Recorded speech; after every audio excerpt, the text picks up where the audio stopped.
Story 1. I caught my wife cheating with a camera. Her affair partner escaped through the window in shame. Hello, I'm Jake, 37 years old. I had an amazing 3-year marriage with Leah, who's 30. We were deeply in love and inseparable, like 2 peas in a pod. But everything crumbled when I discovered Leah cheated on me. As I write this, my heart is heavy, and I hope sharing my story brings some consolation. A few years ago, at a noisy street festival in our city, fate seemed to play a role. Leah and I kept crossing paths in the crowd. The last time at the festival, we laughed, realizing we'd met at least 6 times that day. Believing in the universe's power to guide us, I saw this as a message from fate. The green-eyed blonde I often saw felt familiar, so I wanted to talk to her. Our communication was easy, and every part of her personality seemed perfect. It dawned on me during the conversation that she had recently become a physics professor at our local state college. This was significant because her appearance didn't fit the stereotypical professor image. With her slim build and youthful complexion, it was easy to mistake her for a recent college graduate. Initially, I didn't think about dating Leah, just saw her as a brilliant friend who occasionally intimidated me with her genius. But as we spent more time together, I realized I had fallen deeply in love with her. She valued our communication and grew fond of me. About 2 months after our first meeting, she started sharing a bed with me, seeking comfort and advice when she had issues with her then-boyfriend. Over time, our relationship became more close. I knew it was wrong, but I allowed it because she assured me she was about to end her relationship with her boyfriend. After a few weeks of our newfound closeness, she broke up with him, explaining it was due to a lack of intellectual compatibility and different personalities. Though her reasons disturbed me, I felt relieved we were now together, unaware I had fallen into a trap. We continued dating for 9 months and eventually got married. I was genuinely and passionately in love with her. We envisioned growing old together. Before the wedding, Leah and I signed a contract to start a family early. I loved children and didn't want to wait until 40 to be a father. I wanted to spend ample time with my children, witnessing their growth and giving them the fatherly love I missed so much. In the beginning, our plan looked perfect. But around a year after the wedding, we faced a heart-wrenching reality. Leah couldn't get pregnant. In our 2nd year of marriage, causing even more sadness for me, we explored every option and ran many tests to figure out why Leah couldn't conceive. Surprisingly, all results came back normal. I even had several examinations myself, hoping to find any underlying problems. But each time I received positive results. Unlike Leah, who stayed completely calm, I couldn't shake a growing unease. My dream of starting a family in our 2nd year didn't happen, and honestly, it weighed heavily on my heart, causing significant anxiety. Traditionally, women are believed to carry the longing for children, but in our case, Leah seemed surprisingly unfazed by our inability to conceive. She always reassured me, saying, "Don't worry, the time will come when we're destined to have a child," and went back to her daily routine easily. Sometimes I had to avoid mentioning the topic because it made her react, making me feel like I was exaggerating or blaming her for our difficulties. So I chose not to discuss it further, respecting her point of view. I'm aware that the details I'm about to share are deeply personal, but expressing these thoughts is crucial to complete my story. Despite our inability to have a child, I didn't let this failure cast a shadow on our marriage. On the contrary, I saw it as an opportunity to strengthen our bond and cherish the precious moments with Leah before children entered the picture. Yet, over time, I couldn't help but notice changes in her behavior. It started feeling like we were just strangers living under the same roof. I worked at a construction site and often didn't have the chance to personally meet most of my colleagues and clients. Surprisingly, Leah seemed to know a lot about them, their names, appearance, behavior, and attitudes. We got into the habit of sharing the smallest details of our working days. Similarly, I found myself well informed about the students in her courses, their names, appearance, and even the problems they faced. I knew about difficult and wonderful students, all thanks to Leah sharing stories about her students and her working days. But something changed, and you might want to know how it happened. Let me explain. Suddenly, our regular conversations stopped, and I was puzzled. What could have caused such a change? Initially, I thought she was just having a hard day, but bad days turned into weeks, and the weeks gradually turned into months. We found ourselves in a state of prolonged absence, missing the connection we had before. When I tried to start a conversation, Leah either said she was busy or promised we would talk later, which never happened. As if that wasn't enough, our closeness in life suffered too. It got to the point where I begged her for even the simplest touch, but no matter how hard I tried, she wouldn't agree. On the contrary, she was offended and ran out of the bedroom. Every time she did that, it felt like a blow to my self-esteem, and my heart was shattered. It was hard not to feel that she was depriving me of my husband's rights, and it seemed like she was deliberately avoiding the possibility of having a child. Despite my deep love for her, I became more patient, trying to downplay the problem. Strangely enough, I continued to believe that eventually, she would realize her actions were pushing us apart and would try to fix the situation. But that hope collapsed as she continued to distance herself, and our relationship deteriorated to the point where we became just neighbors harboring enmity towards each other. Our once lively conversations went through a tough time, and we ended up in a constant state of disagreement. Maybe I should have investigated to understand why she changed so suddenly. But blinded by love, I was driven by the sole desire to save our relationship. In desperation, I made a compromised decision to show my willingness to mend things, hoping it would make a difference. In a serious talk with Leah, I told her that having a child or not didn't matter to me anymore. I assured her that we could spend our lives together without it. Surprisingly, this statement seemed to uplift her. For a whole week, I noticed slight changes in Leah's behavior as our closeness gradually resumed.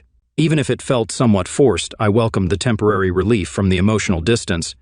But just as abruptly as it started, a week later, she returned to her cold and distant demeanor. It seemed the warmth and happiness she showed were just a facade, a temporary mask she put on before shedding it off. This constant cycle of fluctuating emotions deeply disappointed me. The impact of these experiences affected all aspects of my life, influencing my performance and even my ability to sleep peacefully. I often hear couples living under the same roof say they can go for days without communicating meaningfully, and I wonder how they manage it. In my situation, the lack of communication significantly affected my mental state, while Leah seemed to remain calm. She came home cheerful, cooked her own food, and then immersed herself in books and her laptop for the rest of the evening. When tiredness finally took over, she went to bed without a word. Due to the stark contrast between our experiences, I felt increasingly isolated and abandoned. While my loneliness worsened, Leah seemed to distance herself, drowning in her emotional solitude. As the third anniversary of our acquaintance approached, I decided to change things and dedicate a whole week to celebrate. I bought a special gift and planned to take her to a recently opened upscale restaurant in the city. Eagerly, I made all the necessary preparations, even booking a table for us. Throughout the day, I sent her numerous reminders via text, desperately hoping she wouldn't forget our plans. But the evening came, and she didn't show up. Moreover, she didn't come home at all that evening, leaving me devastated and abandoned. To my horror, Leah explained her absence, saying she fell asleep at a colleague's while working on a joint project. It was the final blow that shattered all my hopes. I reached a breaking point, emotionally drained, mentally exhausted, and unable to handle the constant shocks. Despite persistent thoughts about Leah's possible infidelity, I chose to approach the situation with understanding, not acknowledging the possibility that she had withdrawn from our relationship. Nevertheless, this incident became a turning point, forcing me to confront the painful reality that had been lurking in the shadows until now. The mere thought that the woman I loved had entered into an affair with someone else left me completely shattered and devastated. After the events of our anniversary week, I made the challenging decision to seek answers. Overwhelmed by doubts and suspicions, I turned to the internet and enlisted the help of a private detective to uncover all the hidden truths about Leah's actions behind my back. While the investigator discreetly tracked her, I tried to distract myself by re-entering the dating world. On those nights when I knew Leah was completely exhausted and asleep, I sought solace in these new encounters. I considered using her fingerprint to unlock the phone and check its contents. After reading many stories about spouses discovering infidelity through their partner's devices, I decided to investigate. I went into various apps, checked her personal and work emails, looked at her social media profiles, and carefully examined the contact list for suspicious names and emoticons. Despite spending several minutes on this thorough investigation, I couldn't find any evidence. The next day, still troubled by uncertainty, I asked her for her laptop under the pretext of needing it for a specific task. She readily handed it over, and I carefully examined its contents, desperately hoping to find signs of betrayal. To my surprise, her digital footprint was as clear as a newly fallen snowflake. There was no hint of her betrayal. Moreover, I felt guilty that, in my relentless quest for the truth, I had resorted to the services of a private detective. When the weekend passed, I felt the need to confess my growing paranoia to the detective and express a desire for him to stop the investigation. However, I decided to be patient and postpone the conversation until Monday, knowing Leah spends most of her time at home on weekends. Finally, when Monday arrived, I contacted the detective to ask him to stop the investigation. Before I could say a word, they immediately informed me that they had found convincing facts that, in their opinion, I should see firsthand. The mere thought that this discovery happened just a week after hiring them almost stopped my heart. Overwhelmed with anxiety, I embarked on the longest trip of my life, allowing me to sort through numerous thoughts. When I met with the detective, my worst fears materialized. Leah was indeed attracted to another person. My heart broke when I saw pictures of them in a close setting, hand in hand, exploring different places together. Unable to contain my emotions, tears flowed down my face. Admittedly, I have always been a sensitive person, so it was difficult for me to realize that Leah had betrayed our relationship. The situation was worsened by the fact that the photos captured their trip to a new restaurant I had reserved to celebrate our anniversary, and she never showed up. Additionally, in the pictures, they were in a passionate embrace in Leah's car, further intensifying my suffering.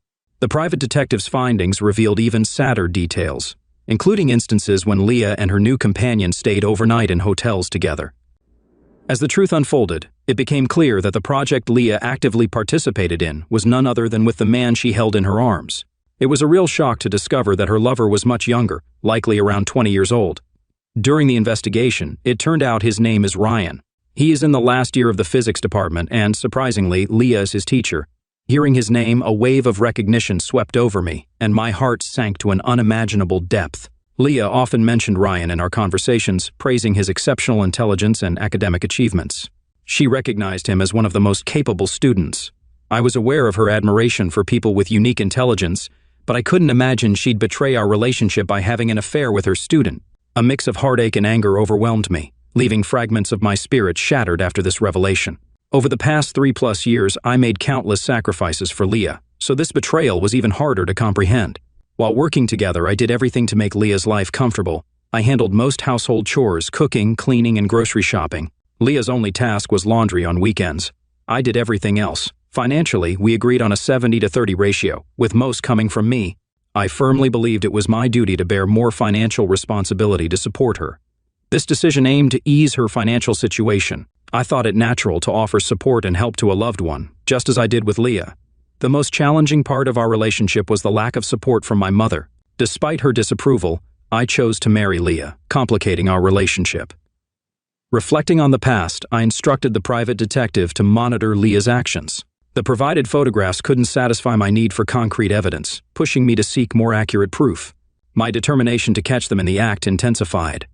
When I returned home, my wounded heart longed to meet Leah, but I resisted the temptation. Silence engulfed me, hiding the depth of my pain.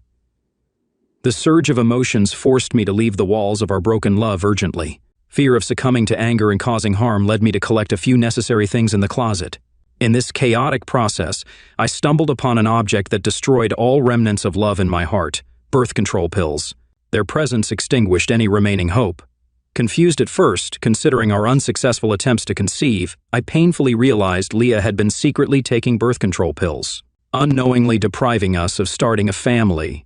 The truth hit me like an inexorable wave, crushing my hopes. Leah was the reason we couldn't conceive. In that heartbreaking moment, I realized how much she deceived me, letting me suffer and doubt our fertility while she intentionally took birth control pills. The weight of this exposure crushed me more than the knowledge of her affair with a young man. Immersed in sadness, I clutched the birth control pills, tears streaming down my face, trying to comprehend her betrayal. Gathering strength, I decided to leave the house without saying a word to Leah, informing her that I was going to my mom's and would be back on the weekend. It was a ruse, an elaborate plan to see if she would take the bait. That evening, I sought refuge in a hotel, longing for solace and clarity amidst mental and spiritual turmoil. The next day, my private detective passed on crucial information. Leah and her lover were heading to my house. This was the moment I had been waiting for. In the grip of intense emotions, including anger and betrayal, I wished for a dramatic face-off with Leah. Inspired by videos where people courageously confronted their unfaithful partners, I decided to follow suit. To capture this pivotal moment, I hired a videographer to document every detail unobtrusively. Joining the videographer, we arrived at my house shortly after Leah and Ryan prepared for the scene. I was emotionally charged to confront them. Instead of immediately starting a fight, I chose to wait until they entered the house. After about 15 minutes, I cautiously entered with the videographer, knowing Leah seldom locked the front door, especially if she assumed I wouldn't be there until the weekend. We silently headed to the bedroom, soft music in the living room masking our approach. Outside the bedroom door, a mix of emotions churned in my stomach. Anticipation and anger surged, prompting me to take swift action. Without hesitation, I stepped forward and forcefully hit the door, shattering the illusion of secrecy concealing their betrayal. In the midst of the chaos, I directed the videographer to film Ryan behind Leah, caught in the act in bed. The sight of their betrayal further fueled my anger. In seconds, they hastily gathered their clothes, resembling a stampede of rats seeking cover. As Leah slowly realized the gravity of the situation, her screams and insults filled the air, directed at me. Unable to contain my rage, I grabbed her by the arm and forcibly dragged her out of the house, leaving her defenseless and vulnerable. Her partner, hastily pulling on his pants, managed to escape before further confrontation. The scene was chaotic, filled with violent emotions. Leah's screams reflected the consequences of the revealed truth, drawing neighbors out of their homes. At the moment of realization, Leah understood the severity of her actions and hurriedly disappeared in her car. Without delay, I took action, sending incriminating photos collected by my private detective and video recordings from the videographer to the college where Leah worked. Inspired by the stories I had heard, I anticipated the likely outcome, and events unfolded exactly as expected. The following week, Leah faced the consequences of her actions. She was fired from her college job. Exposed by the revelations, Leah was expelled from her professional role, eliminating her future prospects. Despite receiving threatening messages, I focused on ending the toxic relationship and initiating the divorce process. All I wanted was to rid myself of her forever. Leah returned to our house to pack, but her whereabouts after that remained unknown to me. After our final meeting, I spent the rest of the week looking for divorce lawyers in my neighborhood, preparing for the upcoming trial. It was evident that dissolving the marriage was the only way to move forward and reclaim my life. After a thorough search, I found a suitable divorce lawyer and immediately scheduled a meeting to discuss the next steps. With firm resolve, I proceeded with the divorce process. A few days later, I confronted Leah, handing her the divorce papers and officially ending our union. Her reaction was unexpected. Leah was shocked by my decision to divorce her, responding with laughter. Instead of facing the reality, she claimed that marrying me was a favor, asserting my intellectual inferiority. Though hurt, I hid my inner shock behind a smile, not wanting her to see how deeply her rude statements affected me. In that moment, I saw a side of Leah I had never seen before, the true extent of her callousness and lack of remorse. This deeply disturbed me. I was even more outraged that she brazenly belittled me and boasted about how lucky I was to be in a relationship with her. She boldly predicted that I would soon crawl back and beg her to take me back, claiming I couldn't live a month without her. Instead of signing the divorce papers, she took them from my hands, saying she was giving me time to recover. That's how she left, leaving me alone with mixed emotions from her heartless words and actions. I kept my discovery about the birth control pills a secret, expecting Leah to admit her dismissal from work for crossing ethical boundaries. Surprisingly, she stayed silent, focusing on convincing me to return. Months passed with her repeated persuasion until Leah reluctantly signed the divorce papers, officially ending our marriage. Little did I know this wasn't the end of our story. In our first meeting to sign the divorce papers, Leah acted strong, as if she considered herself the only significant woman in my life. After the divorce, she changed dramatically, bombarding my phone and social media with messages. I had to block her number and cut off all online connections, but even these measures couldn't stop her. Weeks later, Leah appeared on my doorstep, looking unhappy with a tear-stained face. Seeing me, a flood of emotions overwhelmed her, forcing her to fall to her knees in tears. She begged me for forgiveness, promising to change beyond recognition. She shared her difficulties without me, claiming she had nowhere to turn and faced the danger of having her car confiscated. Having lost her job and tarnished her reputation, it was increasingly difficult for her to find work elsewhere. My heart broke when I saw her vulnerable state, and I listened to her plaintive pleas. Despite the pain she had caused me, I couldn't ignore her suffering. This challenged my resolve, forcing me to face the complexities of forgiveness and compassion. When I saw Leah standing in front of me, anger flared up again. She had squandered all her savings on her young student boyfriend, giving him lavish dinners and dressing him in luxurious clothes. Now she stood before me, penniless and desperate.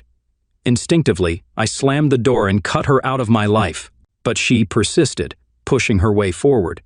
When her first requests failed, she resorted to another tactic. Taking a deep breath, she admitted she had something to tell me. Intrigued but still wary, I reluctantly let her talk. When she started speaking, the unpleasant truth came out. She had been taking birth control pills for the entire 2 years we were trying to conceive a child. This revelation shocked me and sparked disbelief mingled with lingering rage inside me. Leah confessed to using birth control pills because she wasn't ready for motherhood back then. However, she now insisted she was prepared and promised to try her best to conceive if I returned. She painted a future with the happy, united family I'd always dreamed of. Despite my doubts, I let her explain. After carefully listening to her request, when she finished, I calmly let her know that I was already aware of the birth control pills, capturing a mix of surprise and awareness on her face. Looking directly into Leah's eyes, I honestly shared my feelings. I explained that considering forgiveness for her infidelity was one thing, but the deeper wound she inflicted was beyond healing. It was the feeling of being made a fool of. I explained how I had worried about our relationship and fervently prayed for a solution when it seemed all other options were exhausted. Yet, she had remained silent, letting me suffer in vain. And repeatedly uttering her disparaging phrase, it was unpleasant to realize that I thought we were on the same page, working toward a common goal, but her silence deceived me. Reflecting on the situation, I admitted my guilt in letting doubts creep into my consciousness. I should have been more attentive to changes in her behavior and suspected she knew about our struggle. However, I treated these fears as paranoia. With a heavy heart, I firmly demanded that Leah leave my territory, making it clear that further intrusion would lead to legal consequences. That meeting marked the last time our paths crossed. I've endured mental anguish before, but the level of frustration and devastation this time surpassed anything I'd experienced. I had hoped the pain and anger would fade after she finished her career, but it turned out I was still grappling with these emotions. Despite the desire for retribution, nothing could soften the emotional shock that now consumed me. Overcoming the consequences, I realized I had to find the strength because, as it turned out, I had to solve problems alone. 5 years have passed and I'm happily married. I have a wonderful and loving wife who gave birth to 2 beautiful and intelligent children. My dream of a happy family has come true, and I'm content. Leah entered 2 relationships, both unsuccessful, mostly seen as a toy rather than a wife and mother. Mutual friends informed me that Leah is now working in a college, not as a teacher but responsible for floor cleanliness. In short, she cleans the floors. This smart and beautiful woman chose such a life for herself, and I don't pity her. I'm Alex, a 34-year-old guy, and I've always believed in the importance of relationships. Lisa, my partner, is 32, and we've been together for 7 years. We met during an internship after college, and our connection was legendary among friends. We were the couple others admired for having it all together. Lisa, a vibrant senior marketing executive at a top tech firm, had to go on yearly retreats due to her job, and I never thought much about it. One year, my close friend Mark joined Lisa's company and was excited about his first retreat. Mark and I have been friends since high school, and I trusted him completely. A few days before the retreat, we met for drinks, and he expressed his excitement about being part of the company getaway. We joked about him being my inside man, keeping an eye on Lisa to ensure she didn't have too much fun without me. The retreat lasted 3 days. On the second day, Mark called me hesitantly, saying he saw Lisa spending a lot of time with her boss, Liam. Initially, I dismissed it as work-related, but Mark insisted they seemed too close, often disappearing for hours with a shared secrecy. Curiosity got the better of me, so I decided to surprise Lisa at the resort the next day, coordinating with Mark for updates. Approaching the private beach, I found Lisa and Liam sitting close, their hands intertwined, sharing an intimate moment. It hit me hard. I approached them, trying to keep my composure. Lisa's face turned pale and Liam looked equally shocked. Without causing a scene, I asked Lisa to join me for a walk. The air was thick with tension as we walked in silence. Finally, Lisa spoke, emphasizing that nothing physical had happened but admitting they had developed a deep emotional connection. The retreat ended, and so did our relationship. The trust was shattered, and although there was no physical infidelity, the emotional betrayal was just as painful. Months passed. Lisa moved out, and we both tried to heal. Our friends were shocked, and Mark felt guilty for sharing the news, but I was grateful. It was better to know the truth than to live in ignorance. As weeks turned into months, the pain lessened, replaced by a numb acceptance. I immersed myself in work and reconnected with old hobbies to fill the void. One evening, while cleaning a shared storage unit, I found a box of Lisa's old journals and letters. Out of curiosity, or perhaps a need for closure, I decided to take a peek.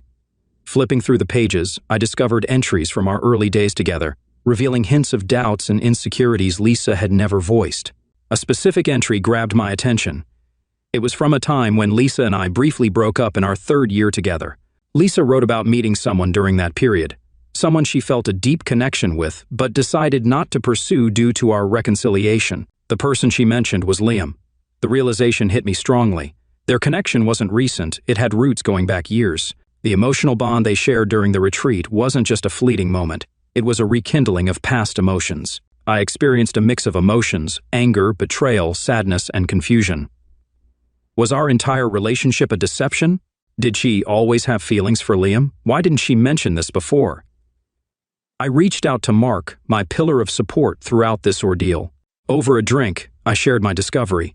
Mark, always the voice of reason, suggested that perhaps Lisa herself hadn't fully understood her feelings for Liam until they reconnected at the retreat. He reminded me that relationships are intricate, and people often grapple with emotions they don't completely understand. But now I'm at a crossroads. Part of me wants to confront Lisa, seeking answers and closure. Another part wonders if it's better to leave the past behind and move forward. Remember, sometimes the past should remain buried. If you seek closure, confronting her might help, but if you're aiming to move on, it might be best to let it go. It's just challenging to decide, do I dig deeper, risking opening old wounds, or do I try to find peace with the unknown? What would you do in my shoes? Relationships are never clear-cut. They're a complex mix of emotions, decisions, and moments that shape us. The pain of betrayal, whether emotional or physical, leaves lasting scars that are difficult to heal. Story 2. Husband discovers wife's affair, seeks revenge, leading to a strained marriage and regret. After 2 decades of marriage, my wife, a 39-year-old mother to our 2 daughters and the love of my life, surprised me by announcing she was going on a date with a coworker tomorrow night. Helen and I tied the knot as teenagers, and within a year of dating, she became pregnant with our first daughter. Despite our young start, we were deeply in love, married soon after, and welcomed Christ into the world 7 months later. Our marriage has been wonderful, filled with love and blessed with 2 beautiful children who adore both of us.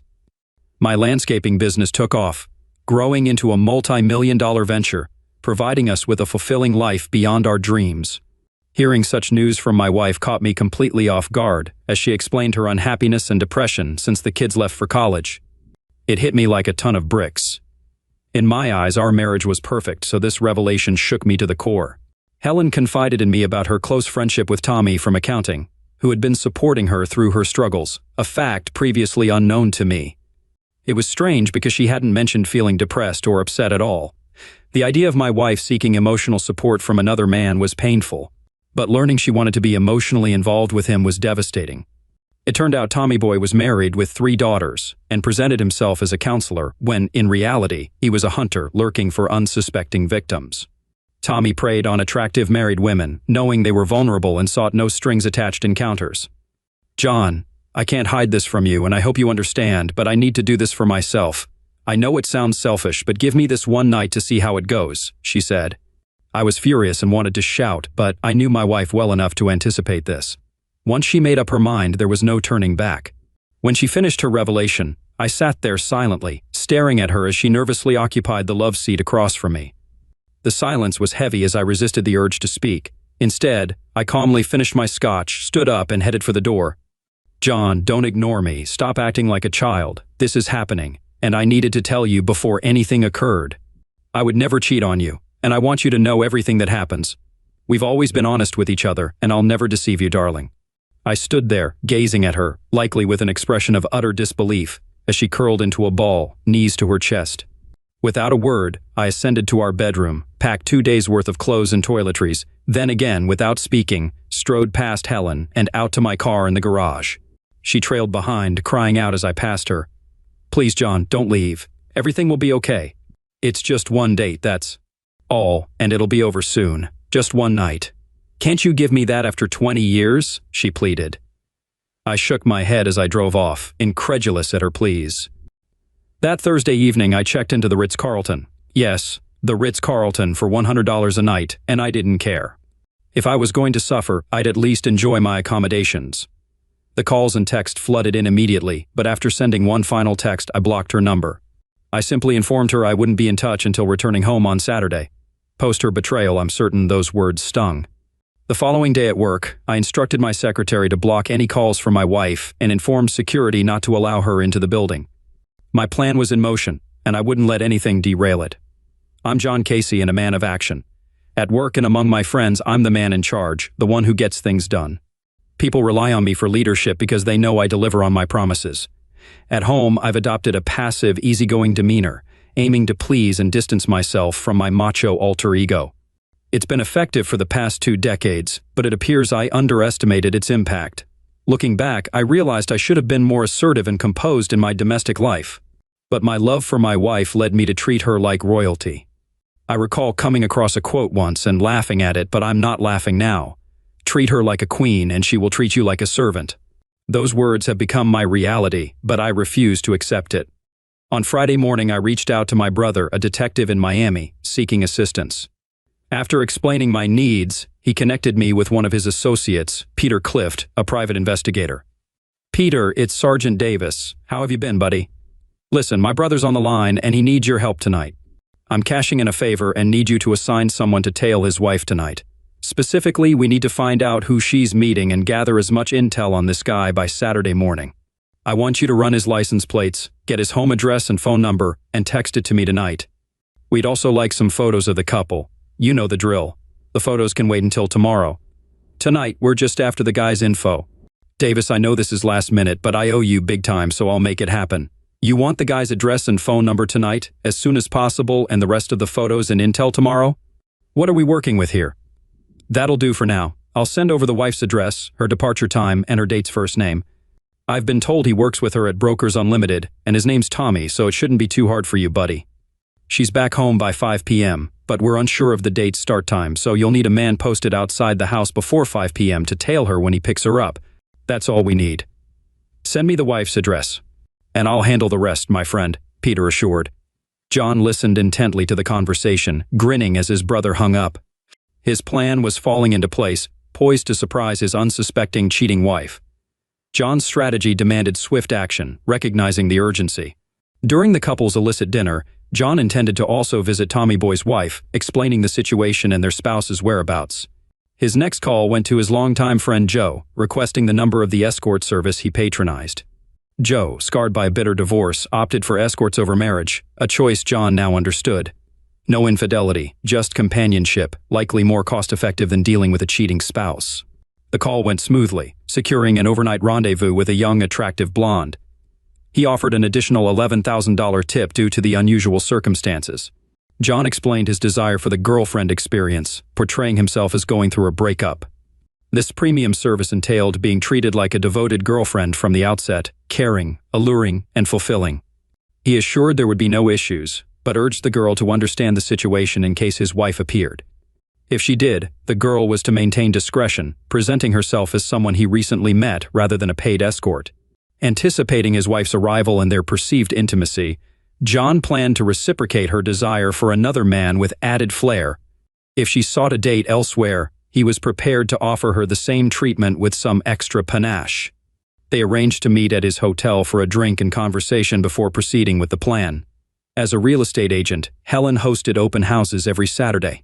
Typically returning home after 6 p.m., this Saturday would be no exception, given its usual busyness. Reflecting on Thursday evening when Helen asserted her independence, she sat on the couch after he departed, venting her frustration to an empty room. "I can't believe he acted so immaturely," she muttered angrily. His silent departure left her feeling irritated. Helen attempted to reach John by phone and text, growing increasingly aggravated when he didn't respond until receiving one particular text message. The mention of betrayal made her recoil and reconsider her intentions. Initially viewing the date as harmless fun rather than infidelity, she pushed aside thoughts of betrayal. "It's just one night of enjoyment. John will have to move past it and will return to normal," she reasoned with herself, convinced he was overreacting. She anticipated his forgiveness and planned to make it up to him the following night. She was confident he wouldn't refuse her advances, and she knew precisely how to smooth things over. Arriving home Friday night to an empty house, she mulled over her plans once more. Should she proceed with the date with Tommy or cancel and ask John to return? She anticipated an enjoyable evening ahead and was resolved to follow through with her plans.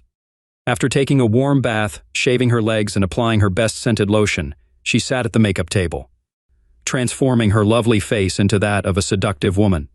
Smiling at the alluring image in the mirror, she finished styling her long hair. She then removed the tags from the short, enticing dress and hung it on the mirror. Slipping on the stockings she had never worn for John, she attached them to the new garter belt purchased at Nordstrom earlier that day. As she fastened the stockings and ran her fingers over them, memories flooded back of the times John had expressed his desire for her to dress provocatively.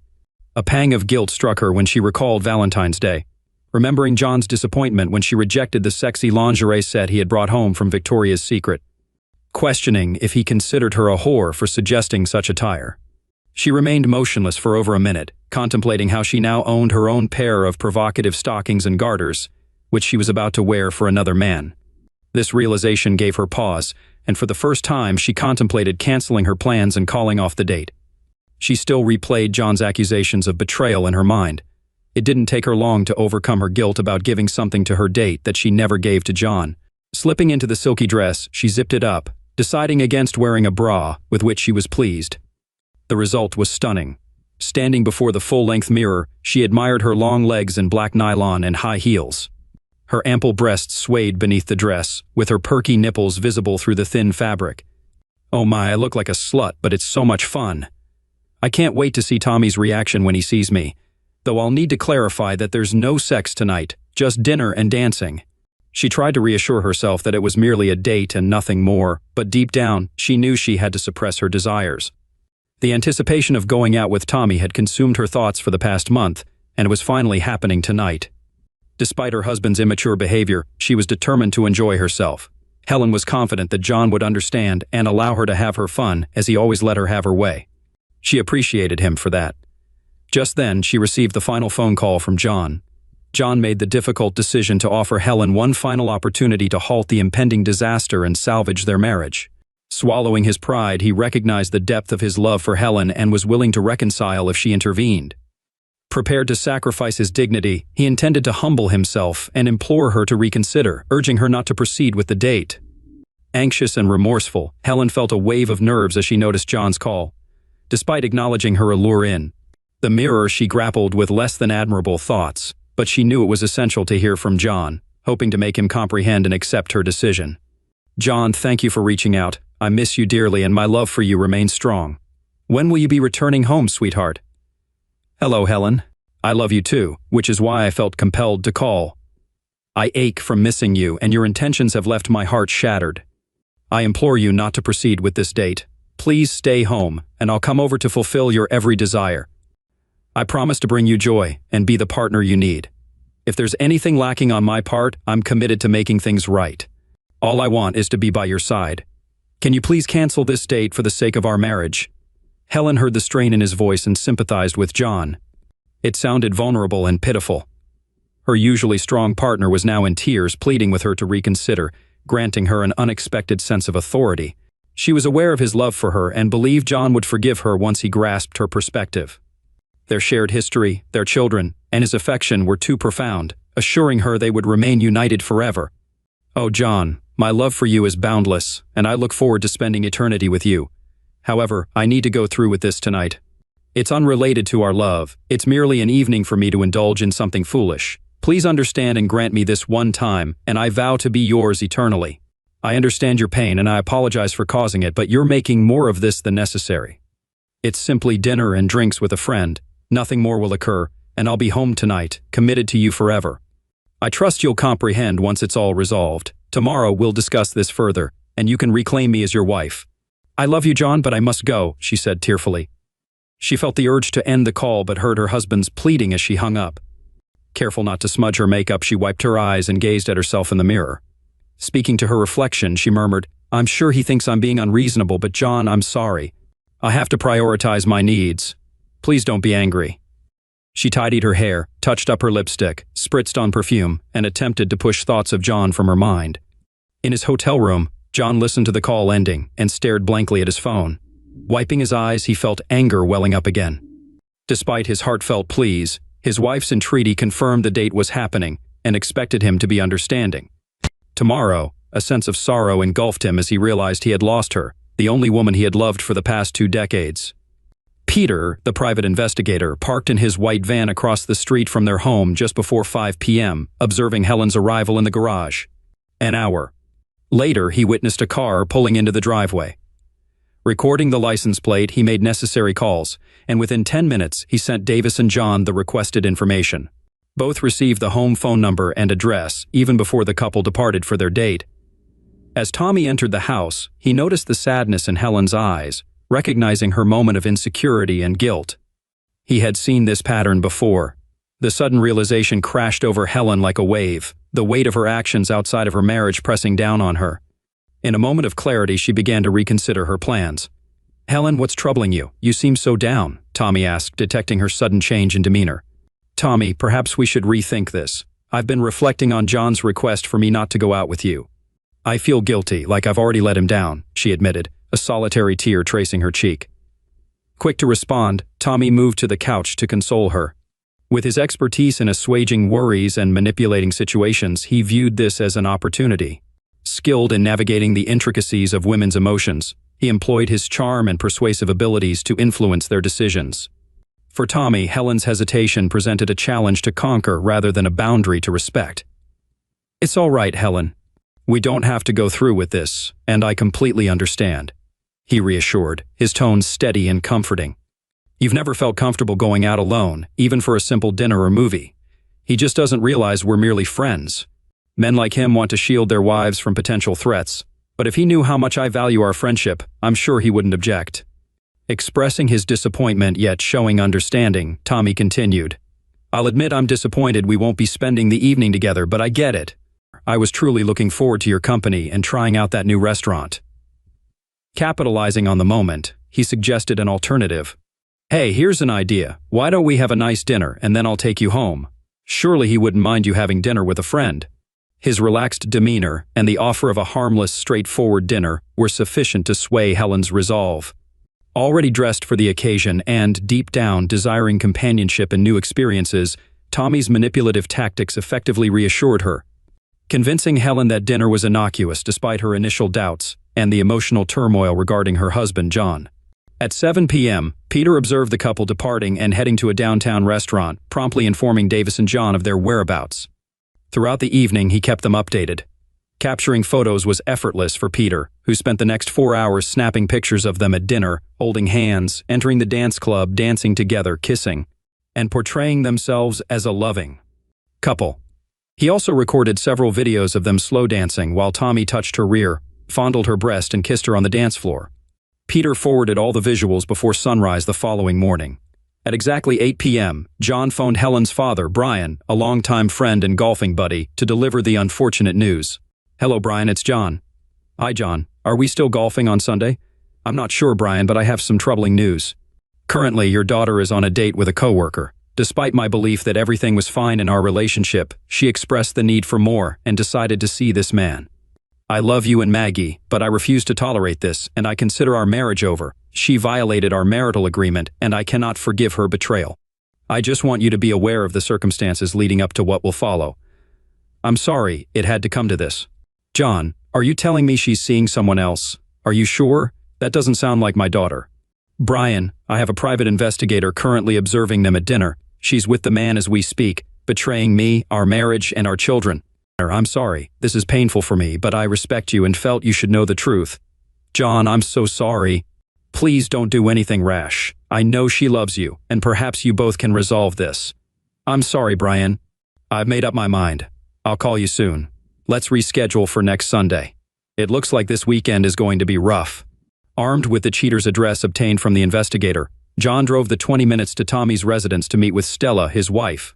She appeared puzzled when John inquired if she was Mrs. Brooks, Tommy's wife.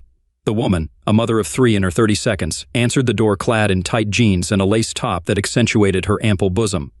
Despite the suggestive attire, John averted his gaze, focusing on her eyes to avoid any awkwardness. "Are you Mrs. Brooks, Tommy's wife?" he asked. "Yes, I am. Is he okay?" she responded, concern evident in her voice. "Oh, he's in excellent hands, trust me. He works with my wife. May I come in for a moment?" They settled in the living room as John delivered the news. "Mrs. Brooks, I regret to inform you that at this very moment your devoted husband Tommy and my soon-to-be ex-wife are out on a date. Yes, my dear wife confided in me just yesterday that she needed to spread her wings, and your kind husband has been so supportive that she felt compelled to repay his kindness. Are you certain you have the right man?" "My Tommy is at his Friday night card game," Mrs. Brooks replied, her voice tinged with disbelief. "Mrs. Brooks, I wouldn't be here if I wasn't certain. My private investigator is currently monitoring them. I'll have photos and videos to share with you, but I felt it was important for you to know." As the gravity of the situation sunk in, Stella's face turned pale. "I can't believe this. How long has this been going on?" she asked, her voice trembling. "I'm not sure how long exactly, but this is the first time my wife has gone out with him. I don't know if anything physical has happened yet, but judging by the photos I've seen, it's clear there's more than just a friendship between them." Stella sank into the couch, her hands trembling as she processed the information. "I never suspected. I thought we were happy," she murmured. John felt a pang of sympathy for her, I'm sorry to be the bearer of such news. I know this is devastating, but I thought you deserved to know the truth." "Thank you for telling me," Stella whispered, tears welling up in her eyes. "I can't believe he would do this to our family." I left her in tears, feeling terrible knowing that their affair probably shattered their marriages, but that's the game Tommy Boy chose to play.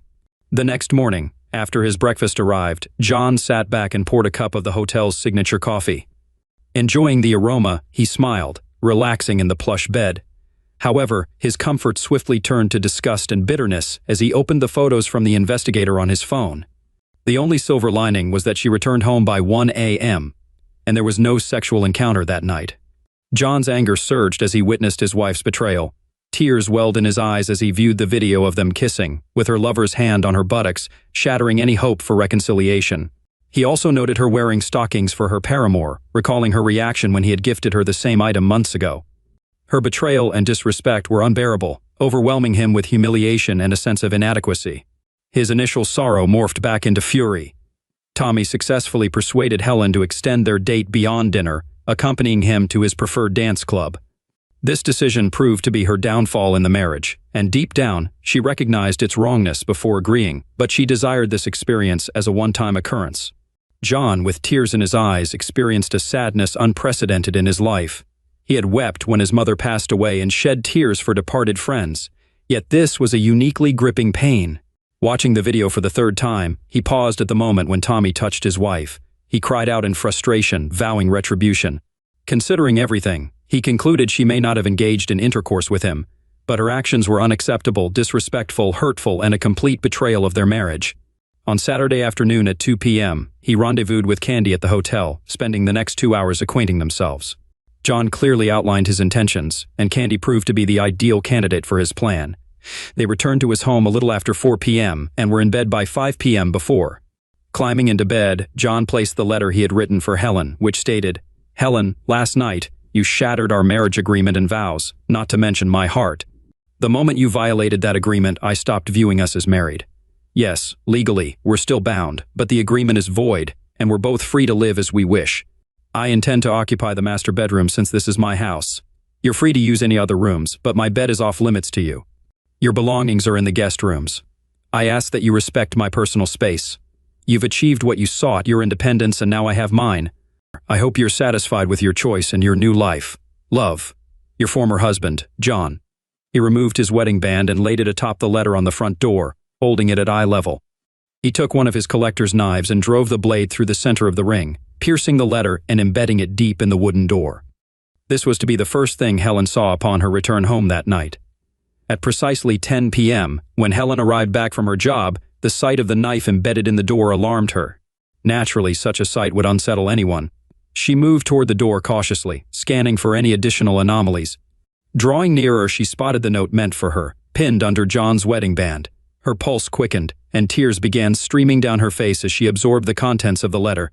With the ring and letter in her hand, she ran into the house, looking for John to tell him she didn't want him to leave her. She called out his name in the dark house. As she stood in the hallway sobbing, the house was quiet except for some sounds coming from the bedroom. She walked up the stairs and listened at the door to the sounds of lovemaking, then opened the door in anger to find a young woman riding her husband, cowboy style. She stood in front of the bed in shock, watching this young girl riding her husband in their marital bed. Helen was angry beyond words and screamed at her husband. "How could you?" she screamed as she ran out of the house into her car, overwhelmed with emotion and tears flowing down her face. Helen sought refuge at her sister Mary's house. Once she regained composure and the tears receded, she recounted the painful discovery of her husband's infidelity in their bed, expressing uncertainty about where to turn. Mary attempted to offer comfort and reassurance, expressing disbelief at the situation. "This doesn't sound like John. I can't fathom him cheating on you. He's always been so loving and respectful toward you. I've even envied the affection he's shown you. This is completely out of character. Has anything happened recently that might explain this?" In a tearful, subdued tone, Helen confessed, "I don't know. Maybe it's because I went out with someone from work last night. That's the only thing I can think of." "Went out with whom?" Mary inquired. "Just a co-worker. It was merely dinner and dancing, nothing more," Helen clarified. Seeking further clarification, Mary incredulously asked, "So you went out with another man, leaving John alone at home, and believe it was just an innocent night out?" "Yes, but it sounds worse when you phrase it like that," Helen admitted. Shocked and angered, Mary criticized Helen's actions, now understanding why John was with another woman and expressing no sympathy for Helen's plight. As Helen sobbed harder, she showed Mary the note she found attached to their door. Mary solemnly acknowledged Helen's mistake, suggesting it might have jeopardized her marriage due to a rash decision. She offered Helen a place to stay for the night but urged her to attempt reconciliation with John the next day, though she doubted it would alter the situation. Mary warned Helen to prepare for the worst, noting that her own husband would have reacted similarly to such indiscretion, acknowledging that John had been even more devoted than her own spouse. Helen spent the night alone in Mary's guest room, shedding tears well into the late morning and getting very little sleep. Mary texted John, requesting an immediate call back. Aware of Mary's purpose, John promptly returned her call. "Hi Mary, what's going on?" he greeted. "Hello John. My foolish sister is here and disclosed what she did and the events at your house last night. I don't blame you one bit, and I must say, your retaliation was swift," Mary remarked with a brief chuckle. John replied, "Yep, you know me, Mary, I don't tolerate nonsense." "I understand, John. Look, I know she made a mistake, but she's a wreck, and I can't deal with her like this.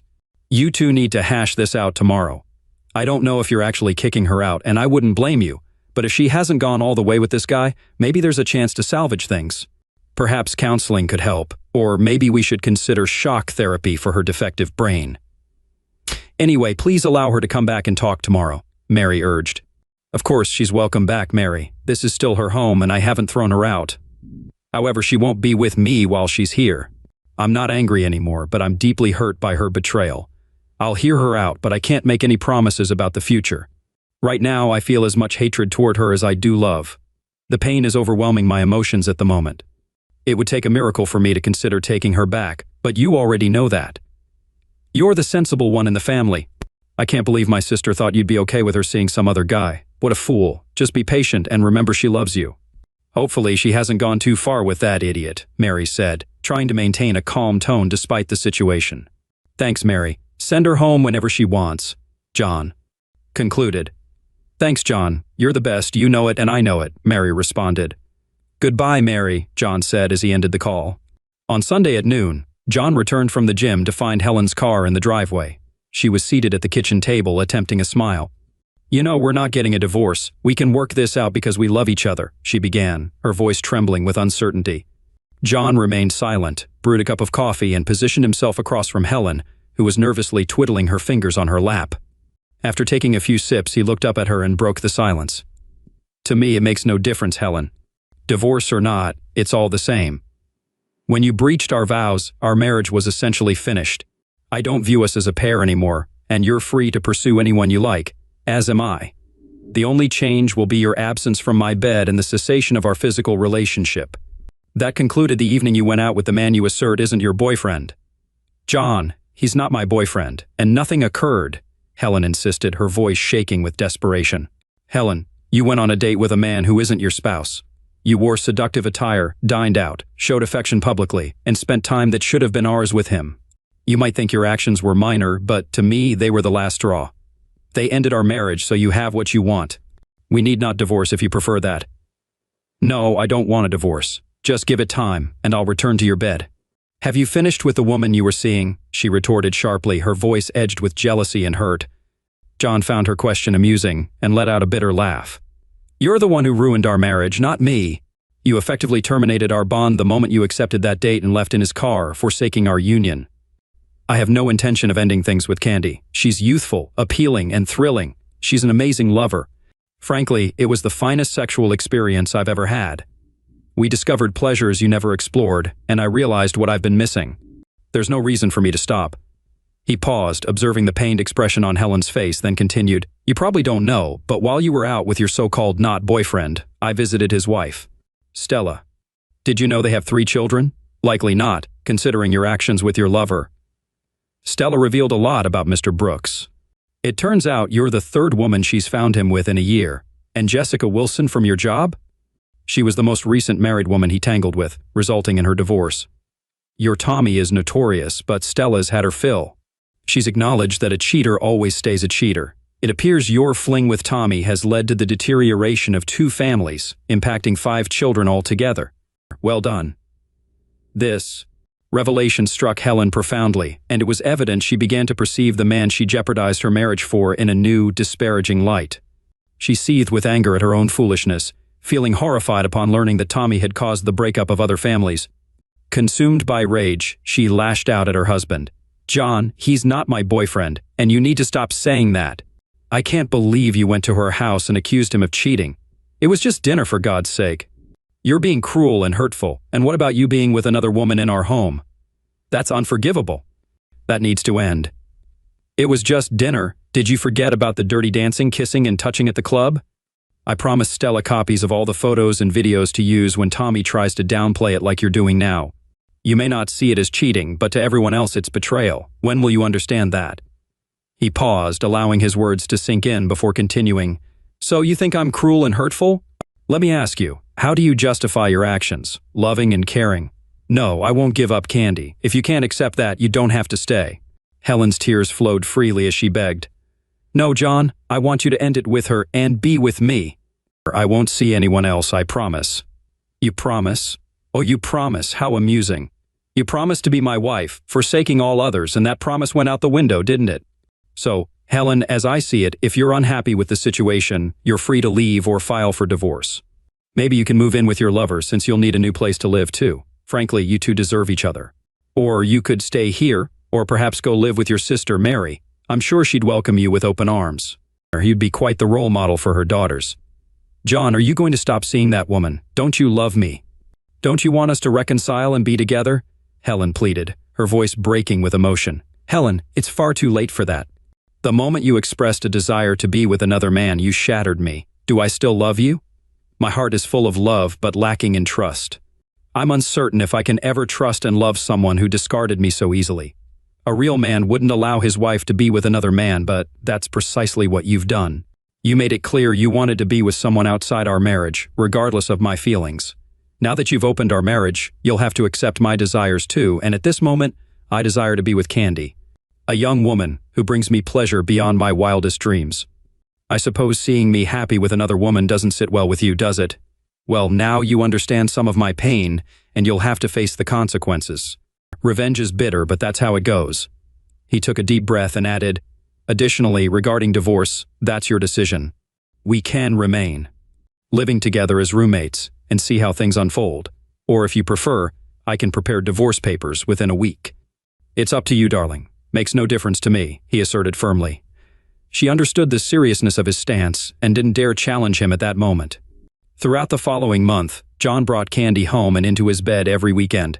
They engaged in passionate lovemaking multiple times a day, and it was exhilarating. Her smooth, youthful skin was sheer bliss, and she made him feel alive again, helping to rebuild the confidence shattered by Helen's betrayal.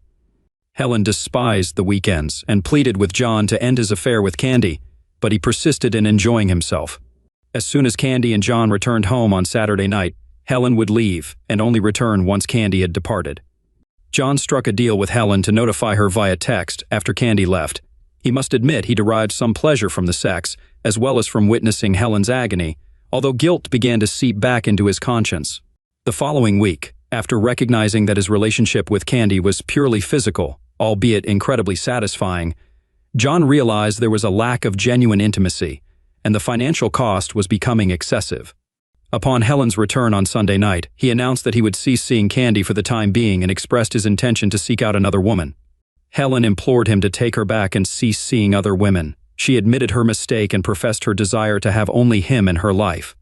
"John, you've punished me enough. Every week, I've had to witness this woman enter our home and be with the man I love. The pain is unbearable, and I can't bear to see you with another woman. Please give me another chance. I know I can't compete with someone like her, but I can offer you love and things nobody else can," she pleaded. Her words caught John off guard. "Love? Do you even understand what love is, Helen?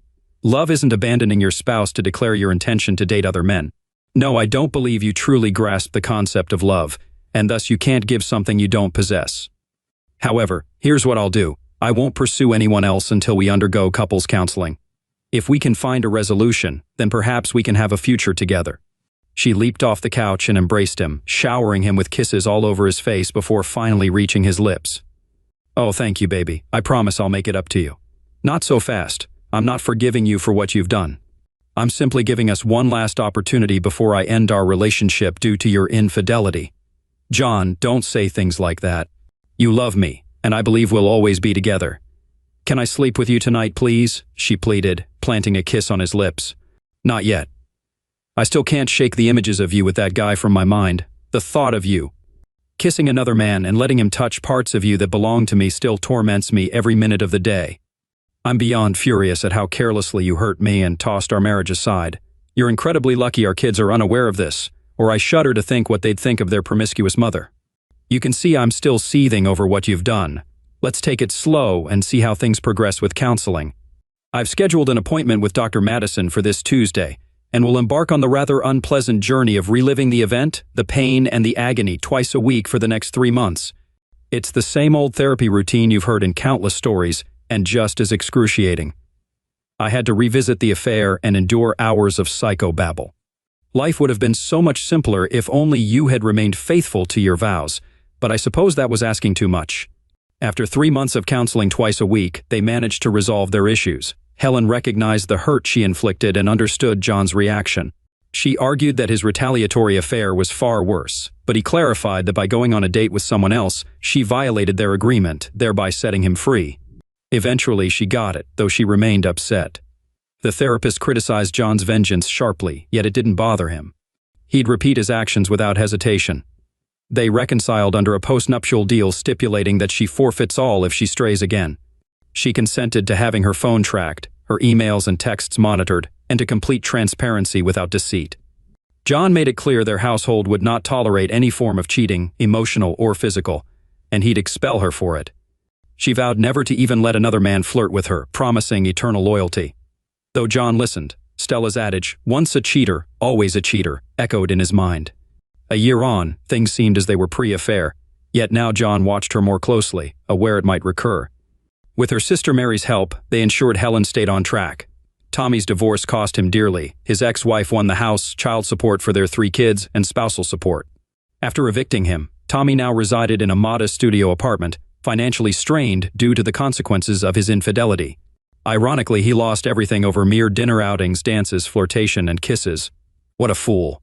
Helen felt deeply embarrassed upon discovering Tommy's history of affairs and his role in Jennifer's divorce.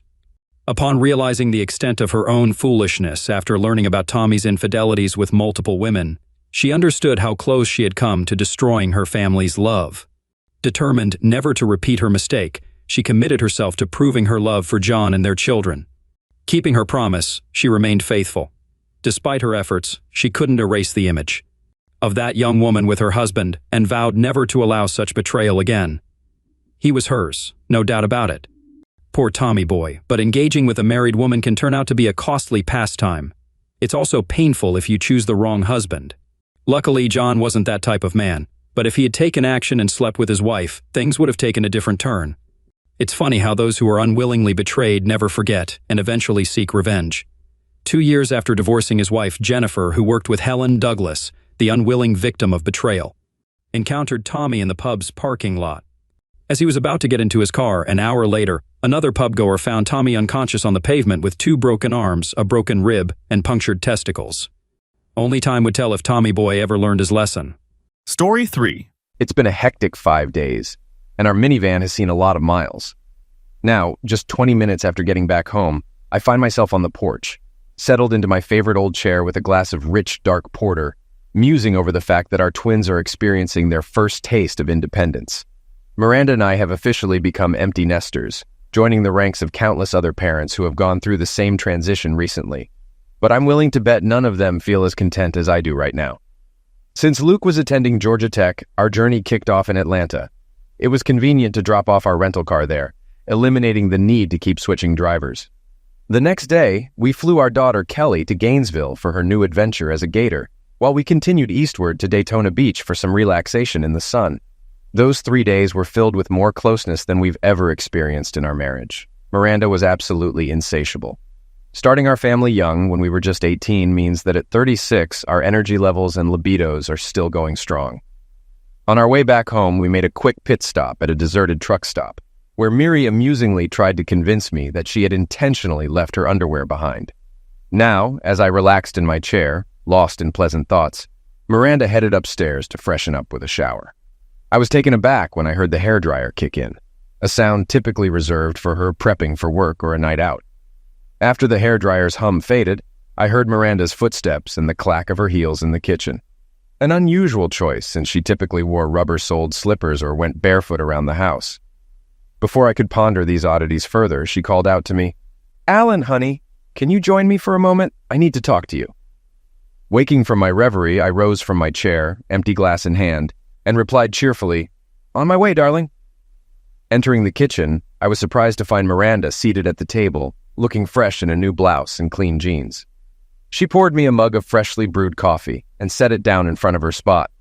Miranda appeared focused and a bit tense, leaving me puzzled as to what her serious demeanor signified. Slowly, I took the seat she had clearly reserved for me, awaiting her explanation. "What's up, Miri?" I asked warmly, taking the cup from her and sipping the strong, hot drink. "I'm leaving you, Alan," she said calmly and casually, grabbing a thick envelope. "I've got divorce papers here for you to go over and sign." She kept talking, but I was completely shocked and couldn't find any words. It felt like a sudden deafening blow out of nowhere. I'd never boxed before, but in that moment, I felt like a boxer reeling from a missed uppercut and a heavy knockdown. She pushed the envelope toward me, continuing to deliver monotone statements, each one hitting me like a pile driver to the brain. She seemed completely unaware of the shock I was in.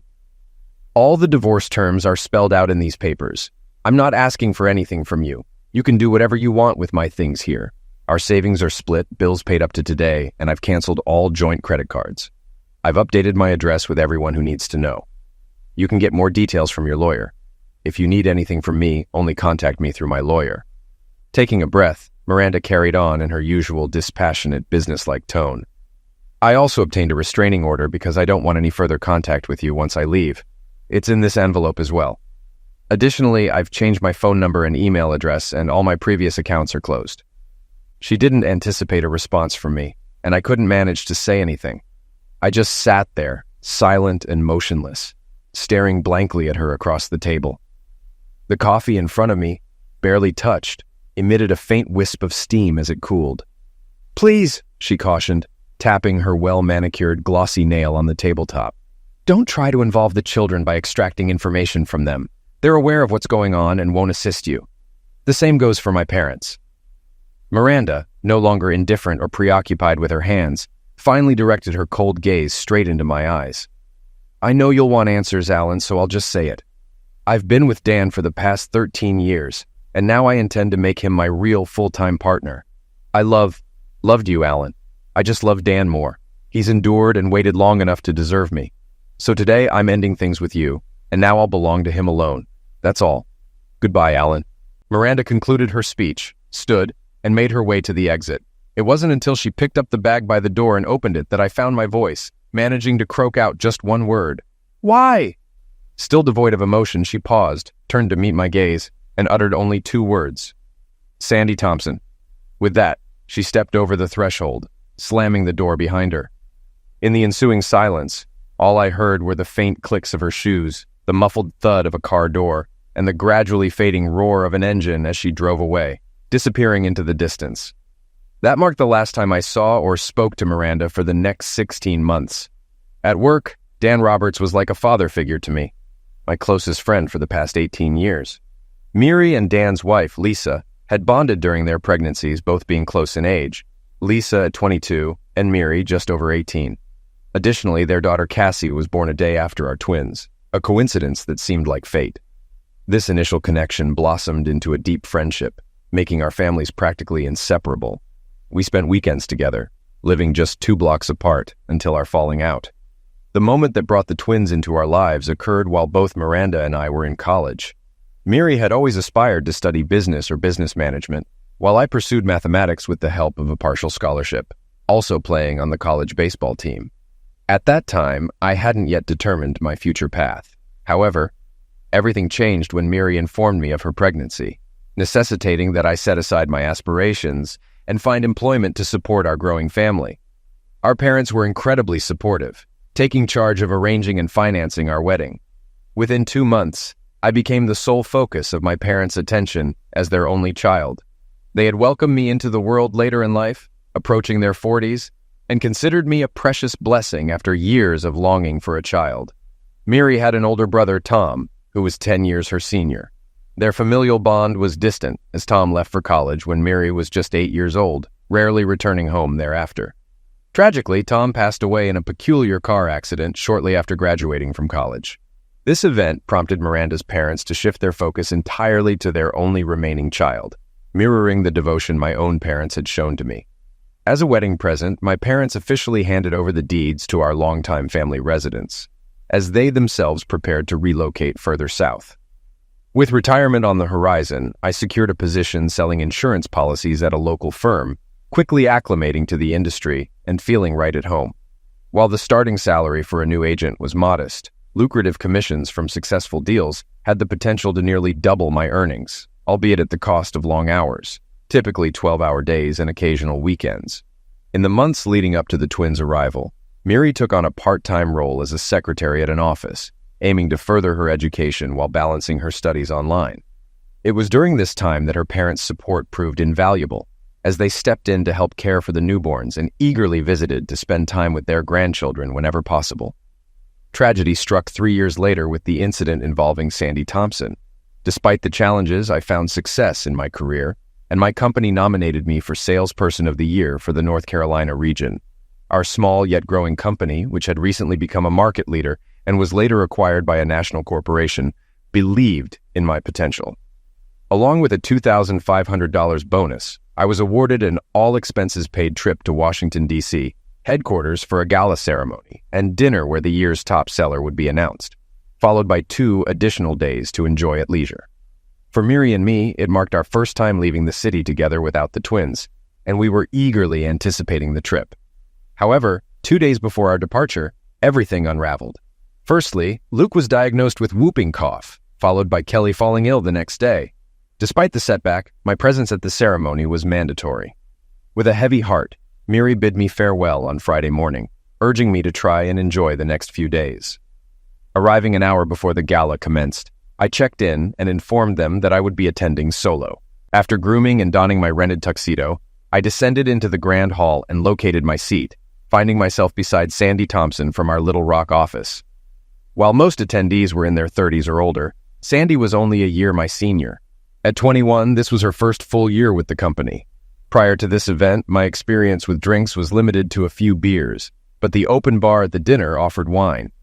As far as I recall, I only had a couple of glasses. When the awards were announced, I was utterly astonished to hear my name announced as Salesperson of the Year. Stunned, I ascended the stage to receive a trophy cup and a $10,000 check amidst thunderous applause. Upon returning to my seat, I was graciously gifted a bottle of champagne from our superiors. Honestly, the rest of the evening passed in a blur until I woke up at 5 a.m. the next morning. Finding myself lying next to the enticingly undressed Sandy Thompson, I was overwhelmed with fear, a pounding headache, and a severe hangover. I stumbled to my room, hastily packed my belongings, and was on my way home within 20 minutes. Miri was understandably surprised to see me return 4.5 hours later, and as expected, she was not pleased. When I confessed that I had gotten drunk at the gala dinner and woke up in another woman's bed the next morning, she abruptly cut me off, refusing to hear my explanations or excuses. The only question she had was the woman's name. Before I could respond, she announced that she was going to stay with her parents for a few days, quickly packing a bag, grabbing the car keys, and fleeing without a word, leaving me with the children. For 3 days, Miri ignored my calls, seemingly unwilling to even hear my voice. I returned to work on Tuesday after dropping the kids off at daycare. When I returned home that evening, Miri was already there, pretending as if nothing had happened between us. Any attempt to discuss the situation was met with a stern warning that she would leave with the children if I ever brought it up again. That night, she initiated lovemaking, but it was mechanical and lacked the closeness we once shared. It took many more months for that feeling to return, but eventually it did. At her request, we never mentioned the incident again. The next year, Miri graduated and earned her business degree, eager to find a job that would utilize her newfound knowledge. Our bond with Dan and Lisa flourished, leading us to spend every weekend together unless work obligations intervened. Despite this, our wives continued to meet and spend time together, albeit with some difficulty as Dan and Lisa moved 15 miles away to be closer to Dan's workplace. Interestingly, Miri's parents soon followed suit, relocating to the same area to rent a larger apartment that could accommodate their growing family and provide more space for their grandchildren. Additionally, they began caring for Robert's daughter, Cassie, granting Dan and Lisa a bit more flexibility. As Dan's company expanded rapidly, they found themselves in need of an office manager and a personal assistant for Dan himself. This role seemed tailor-made for Miri, and after impressing the managers during her interviews, she landed the job and thrived in it. Given her long-standing connection with the company and close relationship with Dan, she humorously earned the nickname Dan's work wife. This dynamic persisted for 7 years until tragedy struck. Lisa passed away suddenly from a brain aneurysm. Shockingly, this devastating event occurred on a day when she was visiting me, as was customary when Dan and Miri had to travel for business together. The loss deeply affected us all, but Dan bore the brunt of the grief. Overwhelmed by the tragedy, he struggled to cope alone and care for his 11-year-old daughter. So the plan was for Miranda to visit the Roberts house a few times a week after work to ensure everything was tidy and prepare dinners that could be easily reheated. That's how Miri explained it to me 16 months later. As I was about to leave the garage with the final box for my minivan, I paused to see Miri's car pulling into the driveway. It was her first return since that memorable conversation in the kitchen, where she coldly handed me the divorce papers. Naturally, seeing her today was the last thing I expected. I greeted her as she got out of the car. "Miranda, aren't you violating the restraining order by being here?" I asked calmly. "The order ceased to apply on the day we divorced," she dismissed, toying with her keyring. "How are you holding up?" I shrugged. "Taking things one day at a time. Would you like some coffee?" I called out, already heading back to the house. "That would be nice," she replied, following me inside. By now, the house was nearly empty, save for a few boxes and a lone dining table in the kitchen. Most of the furniture and household items had been sold to neighbors and acquaintances over the past couple of days, with the remaining items destined for the landfill. A colleague's son had volunteered to handle this task, along with his wife and friend, despite my attempts to refuse their help. A solitary greeting card sat on the mantelpiece in the living room. Since I had recently turned 38, my coworkers had gathered to send warm congratulations, along with another card wishing me luck in my new home, already packed among my belongings. The company I devoted over 19 years to had always treated me well, so leaving behind good friends filled me with sadness and regret. Yet, it was a necessary step. There was nothing tethering me there anymore. With coffee brewed and mugs in hand, we settled into the same seats where we had sat face-to-face 16 months prior. "So, what brings you back into my company on this lovely day?" I inquired with detached curiosity, unable to fathom why Miri had returned after abruptly severing ties between us. "Can't you guess?" she retorted, visibly displeased. "The kids received letters from you about your move. Why not just call them instead of sending registered mail?" "Well, actually, I did both," I clarified, explaining that it was the only way to ensure they received the news. "Otherwise, they might have thought I vanished without a word."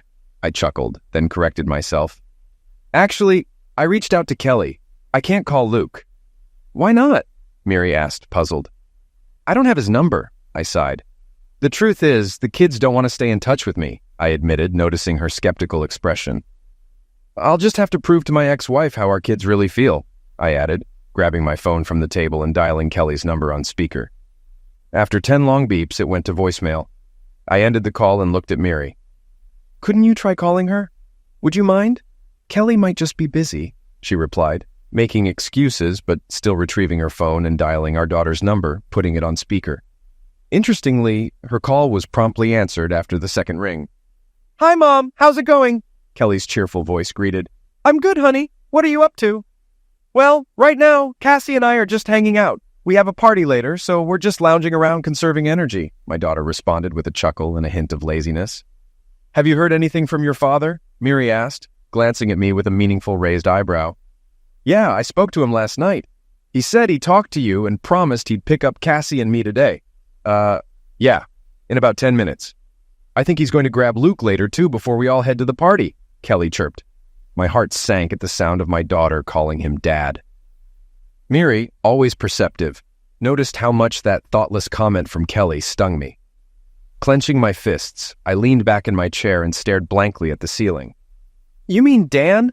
Miri asked incredulously, as if unable to believe what she had just heard. "Well, yeah, Mom, who else?" Kelly continued to giggle. By the way, he really likes it when I call him Dad. And besides, he'll officially be my father in 3 weeks, she reminded her mother. Believe it or not, my ex-wife was set to remarry in 3 weeks. They even sent me an invitation to their celebration. Yeah, right, like I'd actually attend. Kellyanne, when was the last time you spoke to your biological father? Miri impatiently inquired, her voice carrying stern undertones. Oh, Mom, I don't recall. Maybe a few weeks ago, Kelly responded, her tone shifting from amused to concerned upon sensing something amiss in her mother's voice. I opened my call log and displayed it to her, revealing my numerous unsuccessful attempts to reach our daughter. Truth be told, none of my children have called me since Miri left. Not a single call in almost 1.5 years. That's odd to hear because I'm sitting right next to him now, and I saw firsthand how he tried to call you just a minute before I did. What's going on, Kelly? Miri questioned with an even sterner tone. Oh, it's nothing, Mom. I just forgot, our daughter replied, her voice confused and sheepish through the speaker. I just want to remind you, her mother said sharply. You only have one father, and it's not Dan. We'll discuss this further later, young lady, she promised, concluding the conversation decisively and ending the call. Clearly upset, Miranda turned off the phone and pushed it away. So why don't you have Luke's number? She pressed again. FYI, Dan made sure the boy had a new phone and memorized his number within hours of his old phone being stolen. If only I had known, I shrugged. Listen, don't be too strict with the children. Apparently their love and affection for me vanished after just over 1 year, I said, smiling darkly as I intertwined my fingers tightly. You heard your daughter. She's happy that she'll now have a new father. You know the old saying? Out of sight, out of mind. Well, apparently for Kelly, I'm already a non-entity. Pointing to my long list of calls on my phone, I continued. As you can see, I no longer have anything to do with the children, and as far as I know, in 3 weeks, I'll be officially replaced by the real dad. The truth in my comment seemed to hurt her, but it needed to be said. Since you left, I've probably talked to them for no more than an hour combined, despite my efforts. God, I really tried, I said bitterly, remembering a typical moment when I got tickets to the Braves game on opening day of the season. I was so excited. But when I called Luke with the news, he said he was too busy to have fun. Sighing, I looked up at Miri's frozen figure opposite me. Later, I found out he and Dan went to that very game, buying tickets at the last minute. Well, if that's what they want, I can't force them to choose otherwise. We fell silent for a moment, lost in our thoughts, before Miri changed the subject with a quiet cough. So, you're moving out of here to be closer to your parents? I asked. Not exactly, she replied. I have to leave so I can look after my mother, now. She needs constant care and attention. Oh my God, did something happen to her? How does your father deal with this? You never mentioned any problems before, I said, concern evident in my voice. Well, at least Miri really cared about my parents, I thought to myself. Mom has advanced Alzheimer's disease, she said solemnly. It's pretty bad because she hardly remembers anything 90% of the time. And as for Dad, we buried him just over 3 weeks ago. The hospital said it was a heart attack, but personally I think he died from a broken heart, suffering too much from disappointment and pain. Oh no, my ex-wife sobbed, bursting into tears. How do you know it was a broken heart? And why didn't you call us? Of course I called, I objected wearily. And to be honest, that was the last time I talked to Kelly. It was the day after Thanksgiving. That's when I found out Luke had a new number, and our conversation with Kelly lasted no more than a minute. She hastily blurted out that she was incredibly busy and would call me back soon. It's a pity she never did, neither that day nor a week later. I called her every day for a couple of weeks until I finally understood the reason. It's ironic that my kids blocked me on Facebook, but not my dad, I said sarcastically. I later found out that when Kelly told me she was very busy, it was because she was going to the Black Friday sale that day with you and Grandma Roberts. As for how I can know that my father died of a broken heart, that's easy. I never told my parents about our divorce. Yes, I was going to do it sooner or later, but I never could, I admitted, feeling tears welling up in my eyes. Brushing them away, I took a deep breath and continued. When you left, I went to them the next weekend to talk about what happened between us face to face. When I got there, I discovered how bad my mother's condition had become. Dad had told me before how forgetful she was sometimes, but since I last saw them the Christmas before last, her condition had seriously deteriorated. You obviously never knew about this because not once in the last 3 years have you been able to go with me to their place. When I took the children there, I couldn't resist directly hinting at those compelling reasons that, as we both know well now, prevented Miri from accompanying me and the children every time because of my mother's illness. I didn't have the right to bring this news to both of them. Then and every week it became more and more difficult to do this. After Thanksgiving dinner, once we had settled Mom for the night, Dad began pressing me with questions. It had been over a year since he'd heard from you or the kids. So, reluctantly, I told him the truth about our split and your departure. Miri, tense as a bowstring, sat across from me, elbows sharp on the table, hands covering her mouth. Tears glistened in her eyes, and her trembling eyelashes were the only signs of life on her pale face. The next morning, I found Dad in his favorite chair, clutching our family photo, still damp from his tears. Our divorce broke his heart, Miri. Mom and Dad were married for 52 years. He was old-fashioned and had hoped we'd be together until end of life parted us. Tears streamed down my cheeks as I recounted that dark day. Rising abruptly, I turned to the window, staring at the pale blue sky dotted with rare clouds. Miri's sniffles and quiet sobs echoed behind me. Leaning my throbbing forehead against the cool glass, a minute later I spoke softly again. It was at the funeral that I truly felt the weight of my loneliness. Only a few neighbors and the chaplain attended Dad's farewell. Nobody else came. I couldn't even bring Mom because she wouldn't understand what was happening. It was only a week or two after the funeral, once Mom had recovered somewhat, that I mustered the courage to tell her that Dad was gone. But it pains her every time she's reminded of it. So now, when she asks, I just tell her he's stepped out for a while and will be back soon. Miri openly wept, but my tears had dried up long ago. I had been utterly devastated emotionally in the preceding weeks. My gaze wandered aimlessly around the room until it landed on the solitary greeting card on the mantelpiece. Miri, with her tear-streaked eyes, followed my gaze and evidently noted what had caught my attention. I continued speaking in the same detached, distant tone. You know, maybe I'm alone now, and even my own mother fails to recognize me, but I owe her a debt for bringing me into this world. So yes, I'm packing up here to be there for her for however long she has left. Turning to my ex-wife, I straightened up, crossing my arms over my chest. A bitter, sarcastic grimace colored my final words to the woman I had loved deeply during our years together. Isn't it incredible, the fallout from your actions and how many lives it affected? You shattered our marriage. You severed my bond with my children, and to top it off, you tore apart my family. I concluded my speech, unable to contain the anger and accusatory tone I had vowed not to reveal, but it poured out nonetheless. "Don't you dare blame me for all of this," Miranda shot back, rising from her seat. "Unlike you, Dan is committed to me. And let's not forget that you replaced me with Sandy Thompson," she added, her face flushing as she pointed an accusatory finger at me. Her accusation caught me off guard, and instead of a defensive response, I burst into laughter, tears streaming down my cheeks.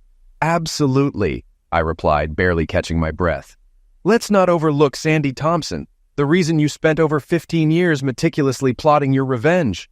I vividly recall that evening when you sternly warned me never to mention her name in this house, threatening to take the children and leave me forever if I did. My ex-wife raised her chin arrogantly, crossing her arms over her chest in defiance, her gaze fixed firmly on me. "Well, Miri, now that you've followed through on all your threats, I believe that ship has sailed. But I still want to make one thing clear once and for all. I never laid a finger on Sandy Thompson," I declared emphatically, feeling a surge of relief as the words left my lips. Meeting Miranda's widened eyes, filled with shock and confusion, I felt a weight lift off my shoulders as I continued in a calmer tone. When I woke up in her bed that morning, I was still dressed in the same tuxedo from the night before. Nothing happened between us. "Do you really expect me to believe this fairy tale?" Miri retorted, dripping with poisonous sarcasm. "Yes, I do expect you to believe me," I replied firmly. "I've never lied to you before, and I certainly have no reason to start now, especially when everything between us has long been over," I added, regaining my composure. "I don't care," she snapped dismissively, sounding more like Kelly than the woman I once knew. For some reason, her indifferent response irked me. Although I could tell she didn't believe me, it was oddly important to me that she did. I grabbed my phone and dialed my old office, motioning for Miranda to stay put and not interrupt. After just a couple of rings, Jane, the receptionist, answered promptly. "Hey, Jane, it's Alan Dowd." "Oh, hi, Alan. Have you finished sorting everything out?" my old friend replied cheerfully. likely gearing up for a big move. "It'll be strange around here without you," she sighed with regret. "Yeah, everything's already packed. I just wanted to chat with my old pal one last time before hitting the road. Listen, I'm trying to get in touch with a colleague at the Little Rock office. I'm not even sure if she's still there, so I was wondering if you could check the system and see if Sandy Thompson is still around." "Sure thing, Alan. Hang on a sec," Jane responded promptly, and for a few moments the only sound on the line was the rapid clicking of keys. After a brief pause, she came back on. "Yep, she's still with us at the same branch in Little Rock. Do you want her number, or should I patch you through directly?" "Oh, thanks a bunch for your help. Just put me through to her line. And Jane, sweetheart, take care of yourself. And if Paul ever decides to put a ring on it, I expect an invite," I joked. "Absolutely, Alan," Jane giggled. "And don't forget about us either." Okay, well, patch me through now. "Thanks, Jane," I said, ready to talk. As Miri listened in on our casual chat, her brow furrowed, but her gaze remained fixed on me. "Hello? Sandy's on the line," a voice I hadn't heard in years announced. "Hi, Sandy. It's Alan Dowd from the Grenville office. I'm not sure if you remember me." "Good Lord, Alan Dowd. How could I forget? I've been dreaming of you for years, the man I wanted but never got, and now you're calling me out of the blue," Sandy exclaimed, laughing. "So how the hell have you been?" she asked, without pausing for an answer. "It's like telepathy, because believe it or not, I was just thinking about you recently. It's been, 16 years since we last spoke at that gala reception where we first met, remember? We bumped into each other at a few other events afterward, but never got a chance to catch up properly.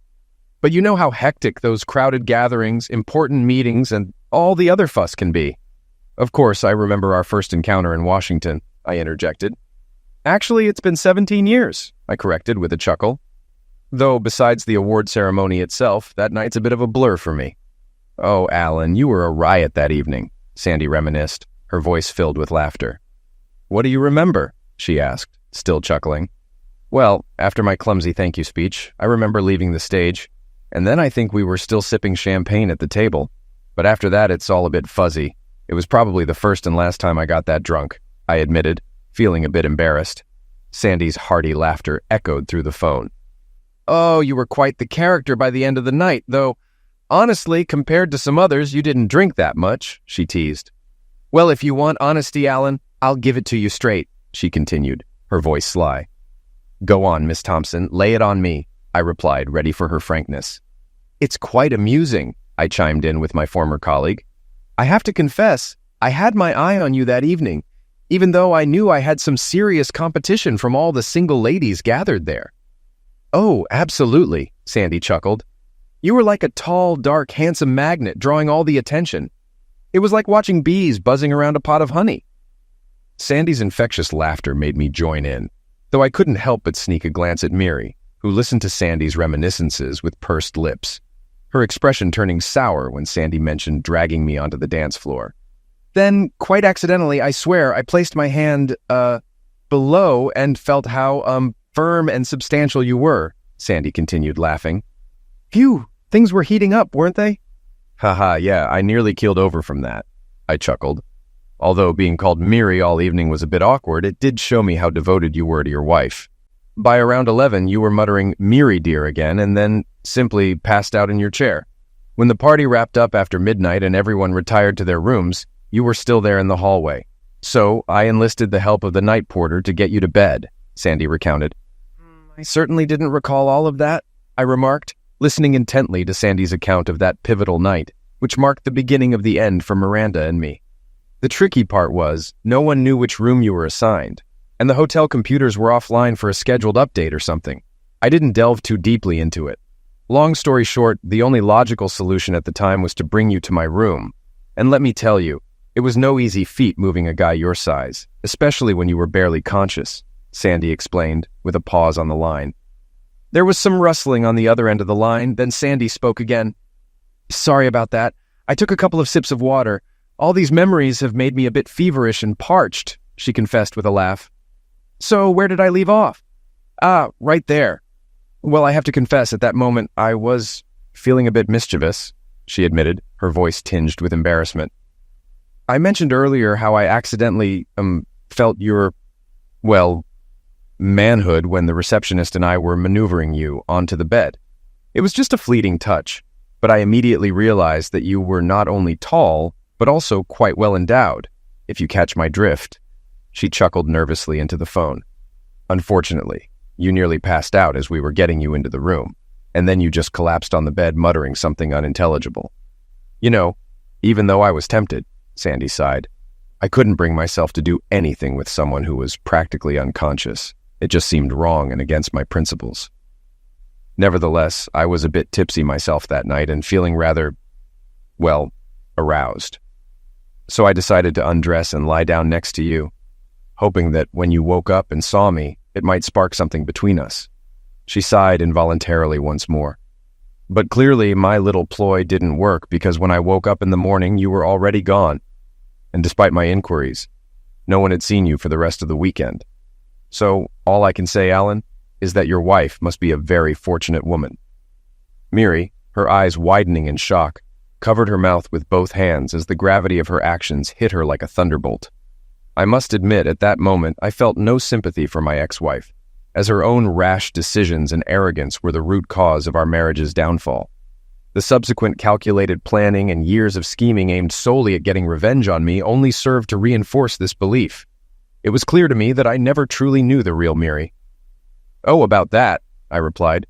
"Now she's my ex-wife, and if I knew then what I know now, I probably would have taken you up on that tempting offer," I chuckled, answering Sandy. She laughed heartily. "Well, honey, you're about 7 years too late if you were hoping to rekindle our connection. Now, I'm a very happily married woman with 2 wonderful children. I still use the last name Thompson at the office because all my clients know it and are accustomed to it. Actually, officially, I'm Sandy Roberts. I met Robert 8 years ago, and he was the first person after you who managed to find a way to my heart," she said with a touch of sentiment. A crease formed on Miri's tense forehead as she gripped the edges of the table, her face contorting into a pained grimace. She stared fixedly at the phone on the table as if it were a coiled viper ready to strike. Observing Miranda's reaction, I was perplexed, as I couldn't quite grasp its significance. "By the way, it's because of Rob that I thought about you, buddy. Isn't that strange?" She laughed. "Well, the thing is, his older brother Dan is getting married in a couple of weeks, and his fiancée, named Andy like you, has the last name Daoud. So I wondered if she was your relative, because you're the only person named Daoud among the people I know." Now I understood Miri's reaction. "I can't say that's so. Among my relatives, there's no one named Andy," I said with a hint of irony, glancing at Miri. "Although, come to think of it, I remember the only relative I knew with such a name was still in high school. It's been so long that I almost forgot about it." I grinned, looking pointedly at Miranda, who blushed and looked away, lips pursed in embarrassment.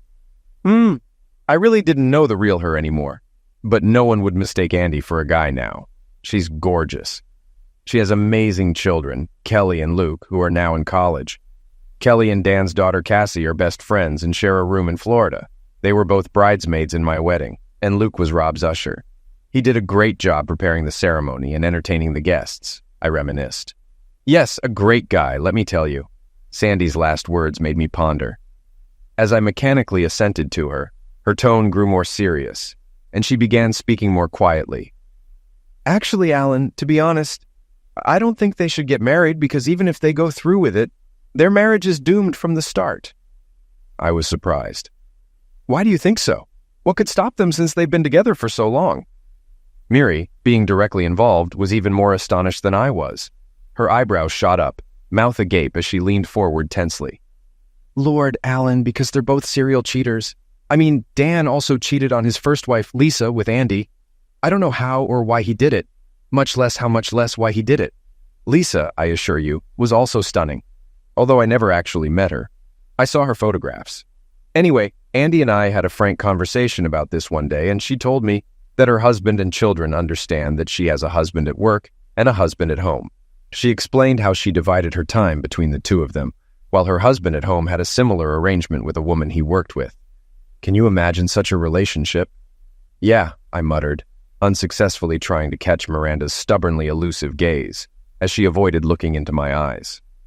Her cheeks, neck, and even part of her chest were flushed a deep shade of red, matching the intensity of her embarrassment. I made it clear to Rob that I would not hesitate to confront him if he ever entertained such thoughts. Sandy shared her firm stance on this matter with confident resolve, then casually dropped a bombshell, unwittingly targeting my ex. Well, Dan still has someone on his side despite his relationship with Andy. That seems to be his modus operandi. I believe this dog always has a backup plan, she snorted.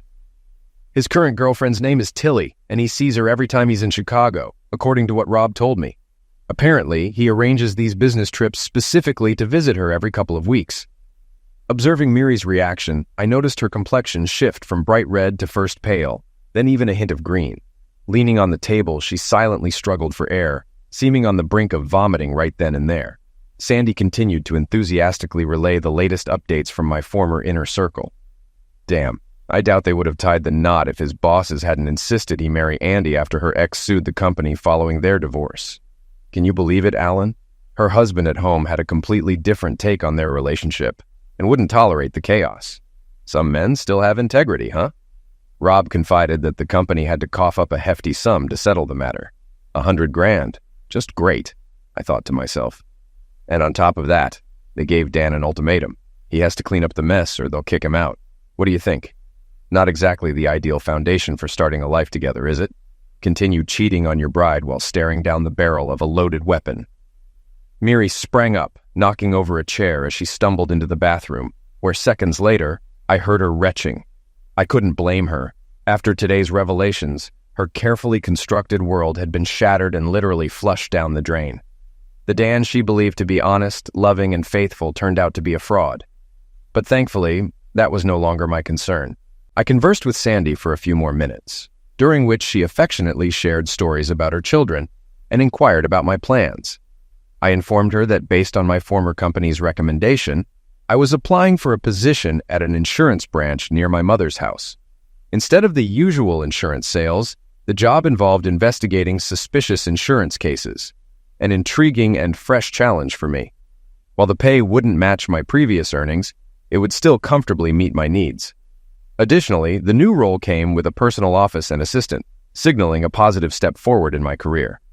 As Miranda returned, visibly exhausted, I concluded my talk with Sandy, exchanging contact details and pledging to stay in touch occasionally. After bidding farewell to Sandy and ending the call, I turned to Miri. My ex-wife appeared visibly distressed, her face damp, pale, and forlorn, with most of her meticulously applied makeup smudged or washed away. In just 15 minutes, Miranda seemed to have aged years before my eyes. "You look exhausted," I remarked sympathetically, as she slumped into a chair, burying her head in her arms. This time her distress felt genuine. "I am, Alan, I really am," she murmured, her voice heavy with exhaustion. "Listen, I'm pressed for time. I need to pursue a lead while it's still fresh. By morning I should be in Brunswick," I replied, glancing at my watch briefly. The drive from here to Brunswick typically took about 6 hours without breaks, but I anticipated making a couple of stops along the way. "All these boxes are yours. They contain all the clothes, photographs, and other stuff that you left." I gestured towards the packages piled up in the corridor near the entrance. "I plan to send them to you next week, but since you're here, I can help by loading them into your car if you'd like," I offered in a composed tone, guided by the enduring politeness instilled in me by my upbringing. "Actually, can I ask you a big favor?" she murmured softly, lacking the courage to meet my gaze. Can I stay here for the night? I don't think I could go back home there right now." I pondered for a moment, idly playing with a set of keys on my finger before selecting a couple and placing them on the table in front of her. "Why not? Here are your keys and you have my permission. Stay. But when you leave, you'll need to drop them off at the real estate office. Consider yourself warned," I informed Miri. "New tenants are arriving on Monday, so you have a full 9 days here, if you need them. This Sunday, some people will come to help me get rid of unnecessary items and clean the apartment. Utilities will be operational until Monday." Finally, I scanned the room once more and mentally chided myself. Approaching the mantelpiece, I retrieved a greeting card left behind by my thoughtful former colleagues from my previous job. In my new abode, their genuine warmth and kindness will continue to uplift me. Now all that's left is to bid a final farewell to my ex. "All right, it's all done. Take care, Miri. I really must be off. Goodbye. I hope we never cross paths again." As I exited, I cast one last glance at the woman I once loved wholeheartedly.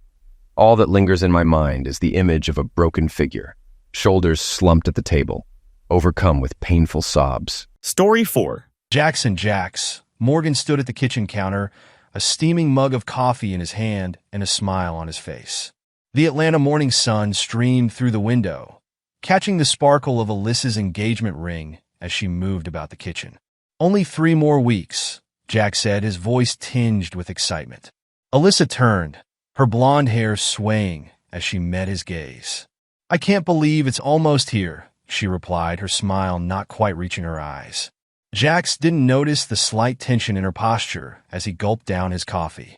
His mind was already racing with the day ahead, a big project at work and last-minute wedding preparations filling his thoughts.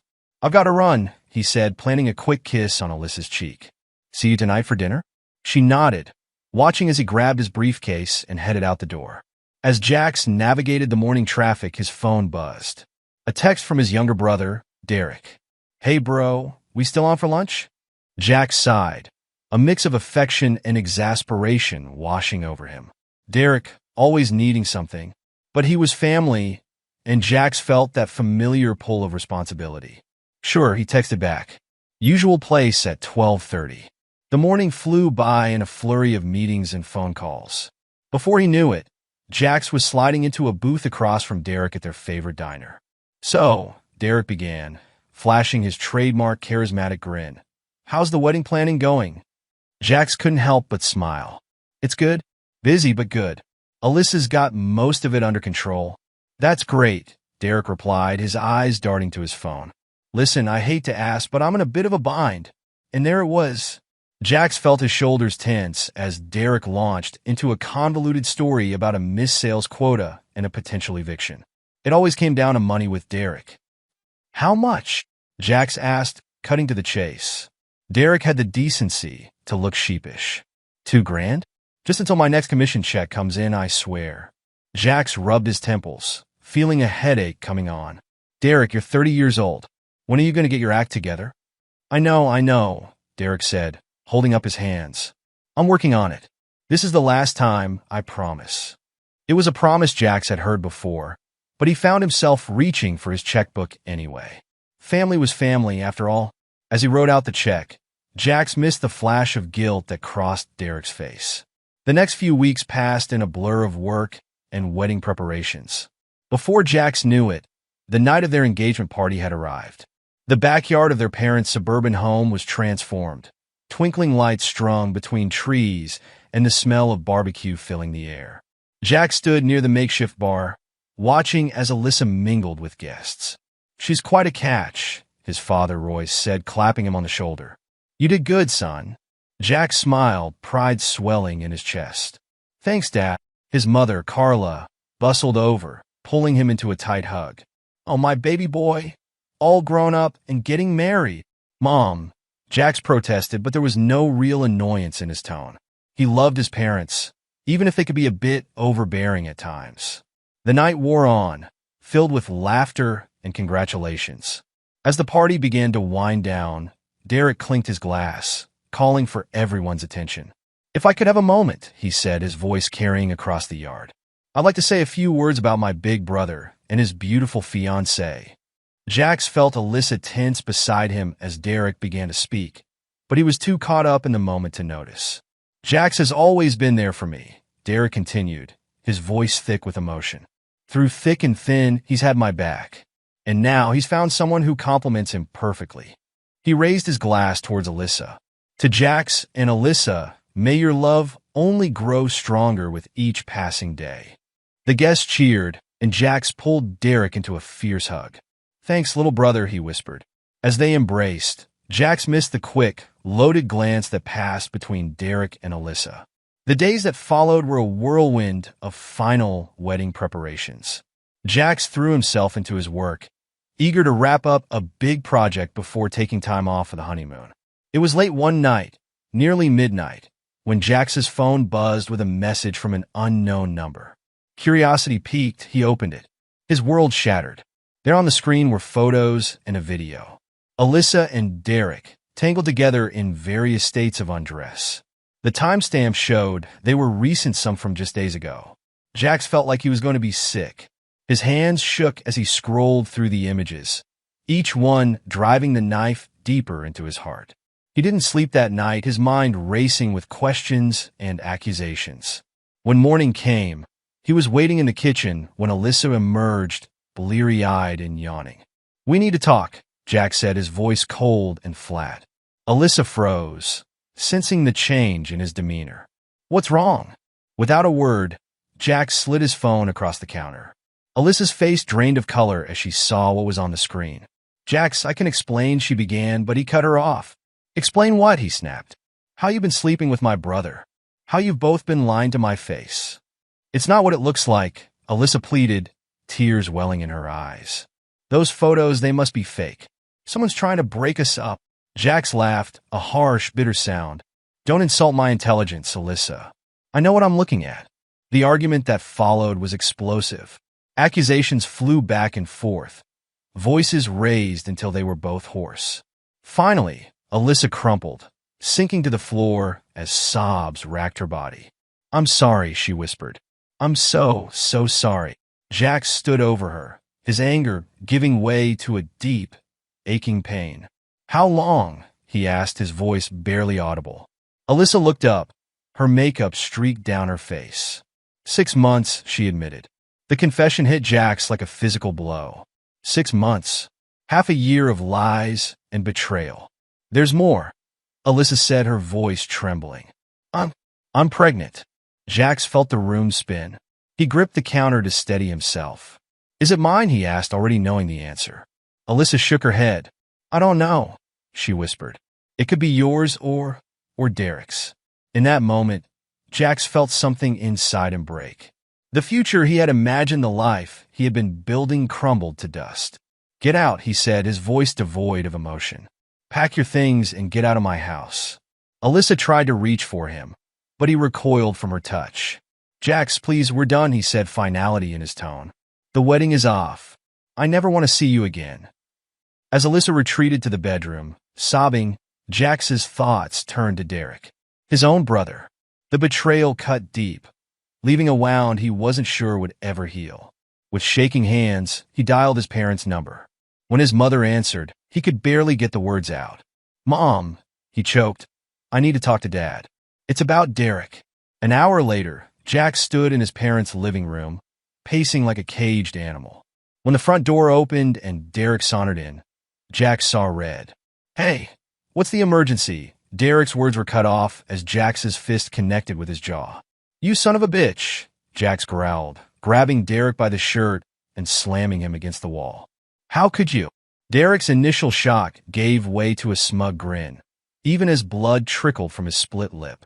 "Bro, you can't blame me. Alyssa came on to me, said she needed a real man." The taunt pushed Jax over the edge. His fists flew, pummeling Derek's face and body. "She's carrying your child," he roared. "My fiancée. My future." It took both Royce and Carla to pull Jax off his brother.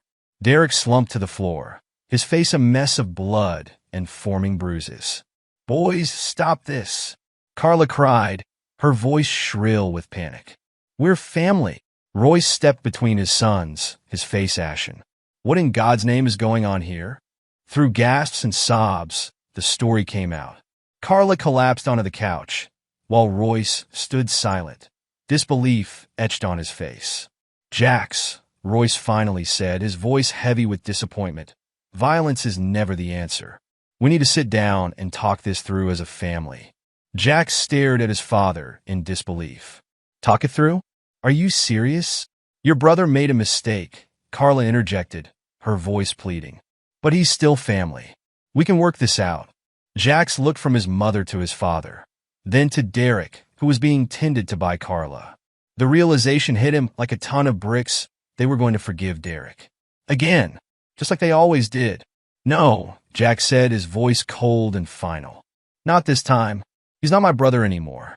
And if you choose to side with him, then I don't have parents either." He turned and walked out of the house, ignoring his mother's cries and his father's calls to come back. As he climbed into his car, a new emotion began to rise within him, pushing past the pain and betrayal. Rage. Pure, unadulterated rage. As he drove away from his childhood home, Jax's mind raced. Who had sent those photos and video? Why now? Just weeks before the wedding. And more importantly, what was he going to do about it? One thing was certain: Derek and Alyssa would pay for what they'd done, and whoever had exposed their affair. Well, Jax wasn't sure if he wanted to thank them or destroy them too. Either way, he was going to find out who it was, and then he would have his revenge. The North Carolina mountains loomed in Jax's rearview mirror as he drove into the small town he now called home. It had been 3 months since he'd left Atlanta, 3 months since his life had imploded.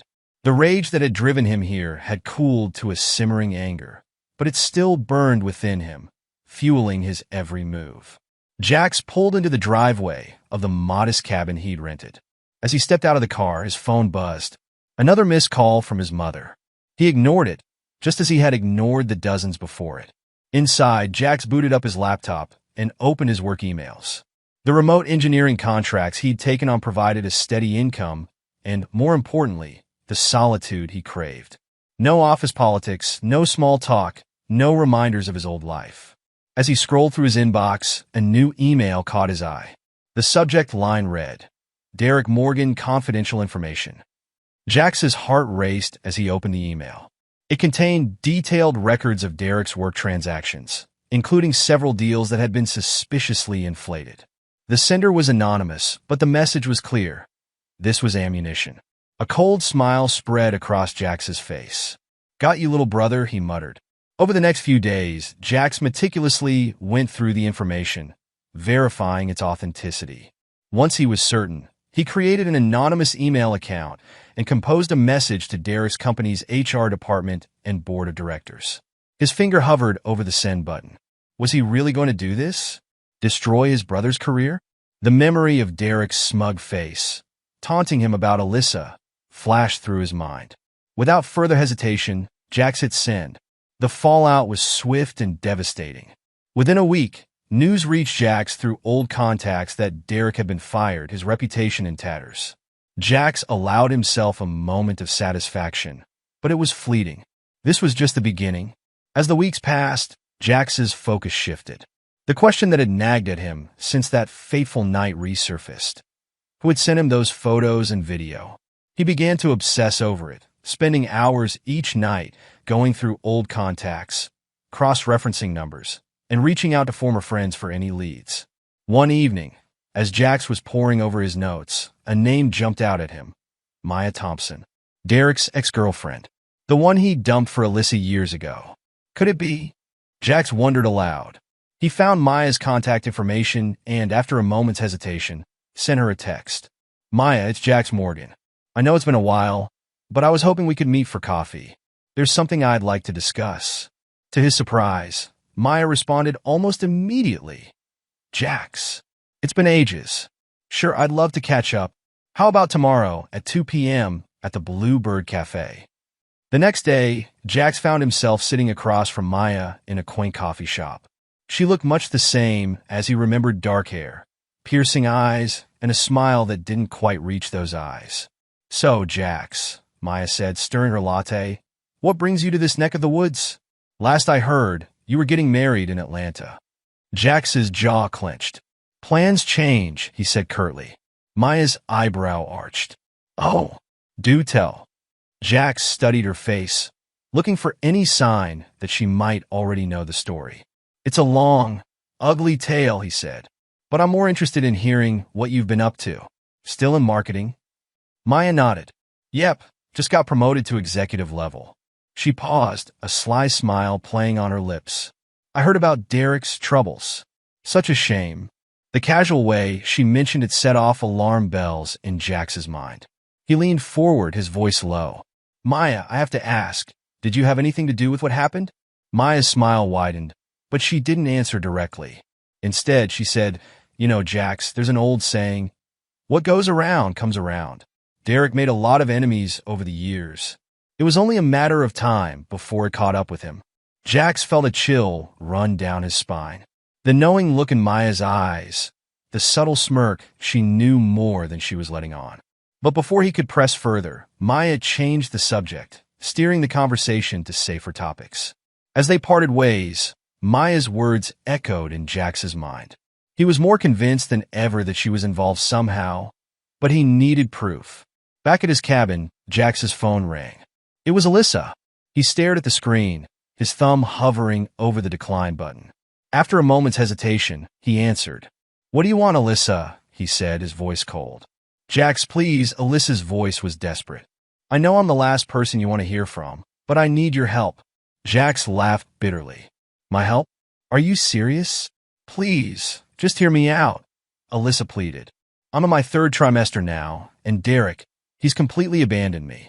I have nowhere else to turn." Jax felt a mix of emotions, anger, pity, and a small, unwelcome pang of concern. "What about the baby?" he asked, despite himself. "That's why I'm calling," Alyssa said, her voice breaking. "Jax, there's a chance. There's a chance the baby could be yours. I know I don't deserve it, but I'm begging you. We could take a paternity test. If it's your child, don't you want to know?" Jax's mind reeled. The possibility that the child could be his hadn't even occurred to him. He'd been so consumed by his anger and plans for revenge that he'd pushed all thoughts of the pregnancy aside. I need to think about this," Jax said finally. "I'll call you back." He hung up, his head spinning. As he tried to process this new development, another piece of information reached him through his network of contacts. Derek had moved in with a wealthy socialite, a woman he'd met through his former job. He was already living off her money, showing no sign of taking responsibility for Alyssa or the baby. The news reignited Jax's anger.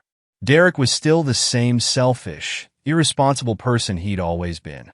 But now, Jax had a new target for his revenge.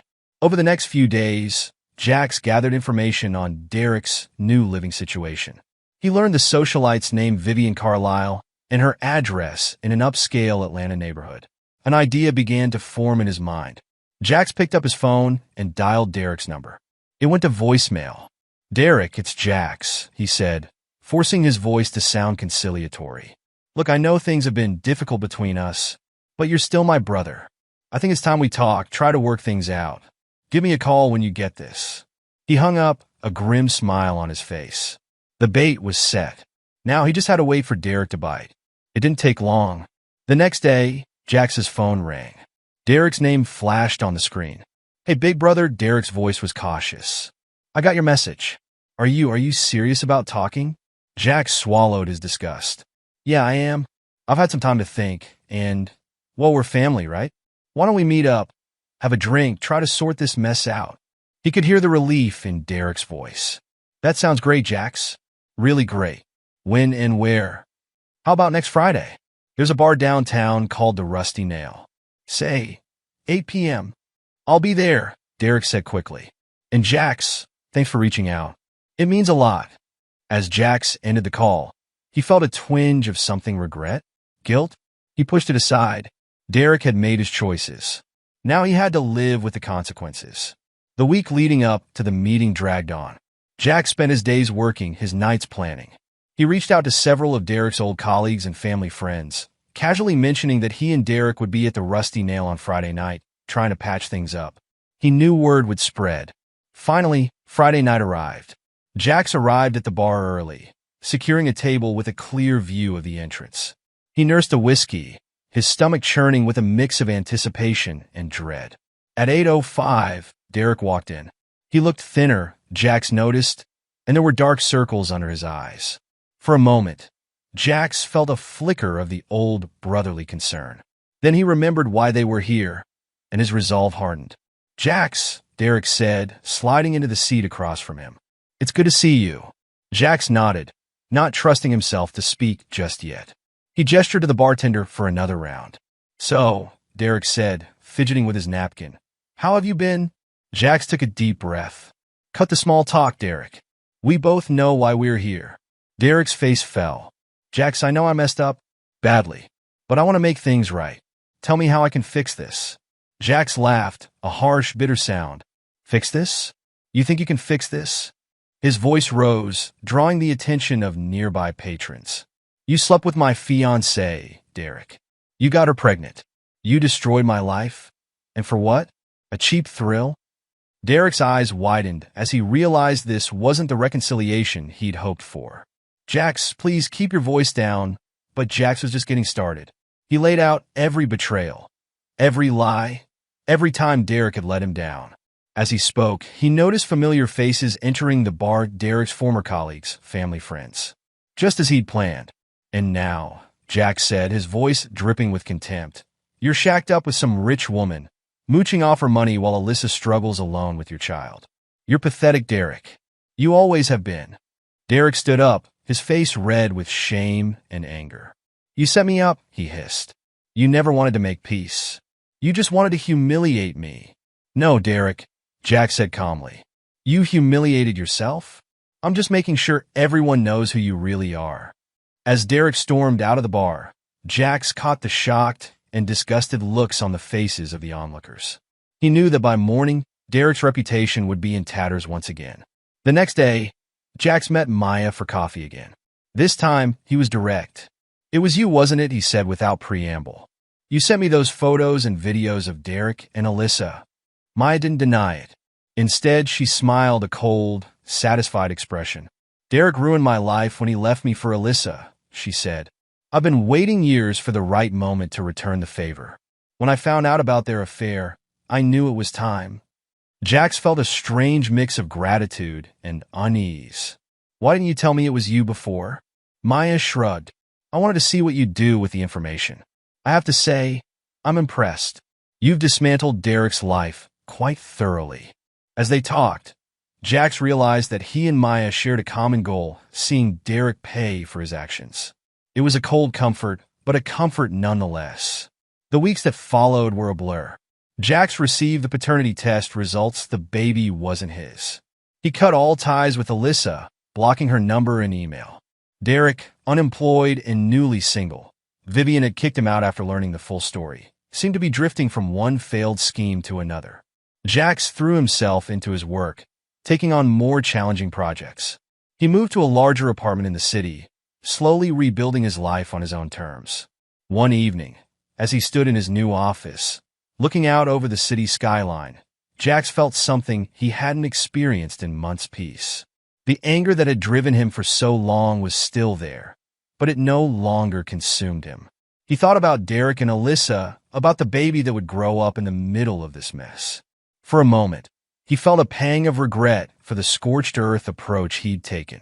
But then he remembered the betrayal, the lies, the years of cleaning up Derek's messes. No, he decided. He'd done what needed to be done. He'd taken control of his life, refused to be a victim. And now, finally, he was free. As the sun set over the city, Jack smiled to himself. He had survived the betrayal, emerged stronger, and no one would ever hurt him like that again. Jack stared at his phone, Derek's name glaring back at him from the screen. 6 months had passed since their confrontation at the Rusty Nail. 6 months of silence, broken only by whispers of Derek's continued downward spiral. Jax's jaw clenched as he hit the call button. Jax! Derek's voice crackled through the speaker, a mix of wariness and surprise. We need to talk, Jack said, his tone cold and flat. In person. Tomorrow night. 8 p.m. The park near Mom and Dad's old house. Jax, I don't think. Be there. Jax cut him off, ending the call before Derek could protest further. The next evening, Jax arrived at the park early, his body tense with anticipation. As the sun began to set, he saw Derek's approaching figure. His brother looked haggard, clothes wrinkled and hair unkempt. Hey, Derek said cautiously, keeping his distance. Jax didn't return the greeting. Instead, he fixed Derek with a hard stare. I want to know why, Derek. Why Alyssa? Why destroy everything? Derek flinched at the directness. I don't know, Jax. It just happened. Bullshit, Jax spat. Things don't just happen. You made a choice. Both of you did. I'm sorry, Jax.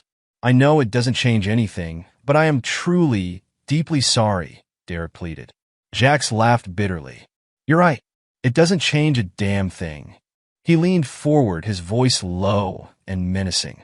How's life treating you, Derek? Enjoying the consequences of your actions? Derek's shoulders slumped.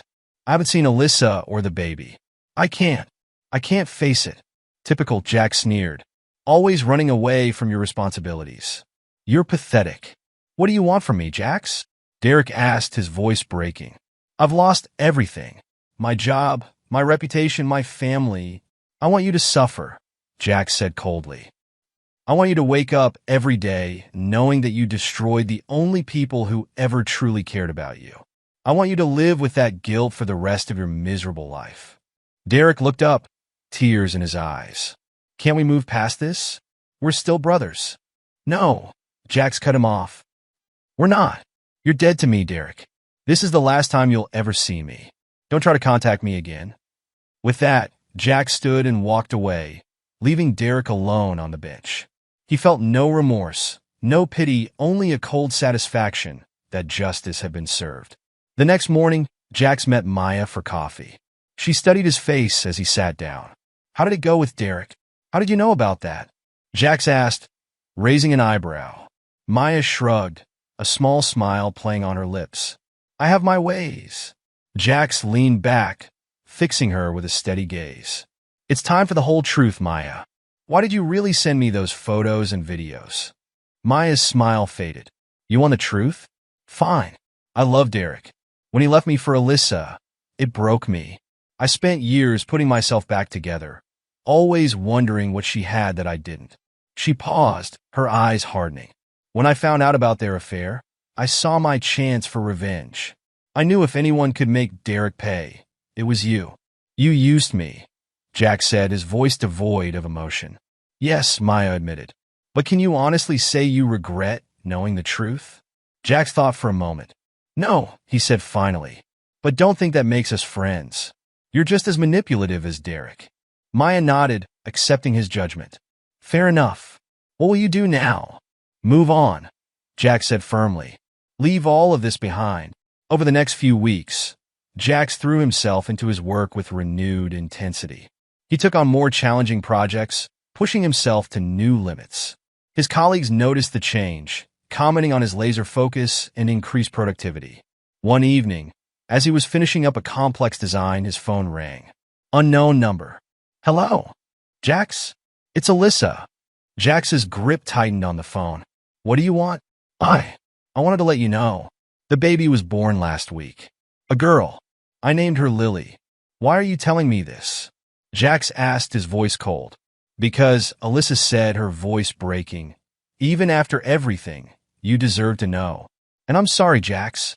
I know it doesn't change anything, but I need you to know how sorry I am. You're right, Jax said, his tone unchanged. It doesn't change anything. Don't contact me again, Alyssa. Ever. He ended the call, feeling nothing but a dull ache where his heart used to be. The next day, Jax made a decision. He accepted a job offer from a prestigious engineering firm in Seattle. It was time for a fresh start, far away from the ghosts of his past. On his last night in Atlanta, Jax stood in his empty apartment, looking out over the city skyline.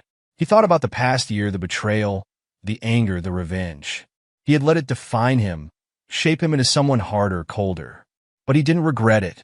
The world had shown its true colors, and he had adapted. His phone buzzed with a text from Maya. Heard you're leaving town. Drinks to celebrate. Jax typed out a response. No. Goodbye, Maya. He hit send, then powered off his phone. As he locked the door to his apartment for the last time, Jax felt a grim satisfaction. He had survived the betrayal, emerged stronger. He walked out of the building and into the warm Atlanta night, ready to face whatever came next. The past was dead, the future uncertain, but one thing was clear: Jax Morgan would never let anyone close enough to hurt him again. He climbed into his car, casting one last look at the city that had been his home, the place where he had lost everything and found a new version of himself. Without a hint of remorse or nostalgia, he started the engine and drove away, leaving behind the ashes of his old life and the people who had burned it to the ground. In the end, Jax realized forgiveness was overrated. It was the refusal to forget, the cold determination to move forward without looking back, that truly set him free. And that, he decided, was victory enough.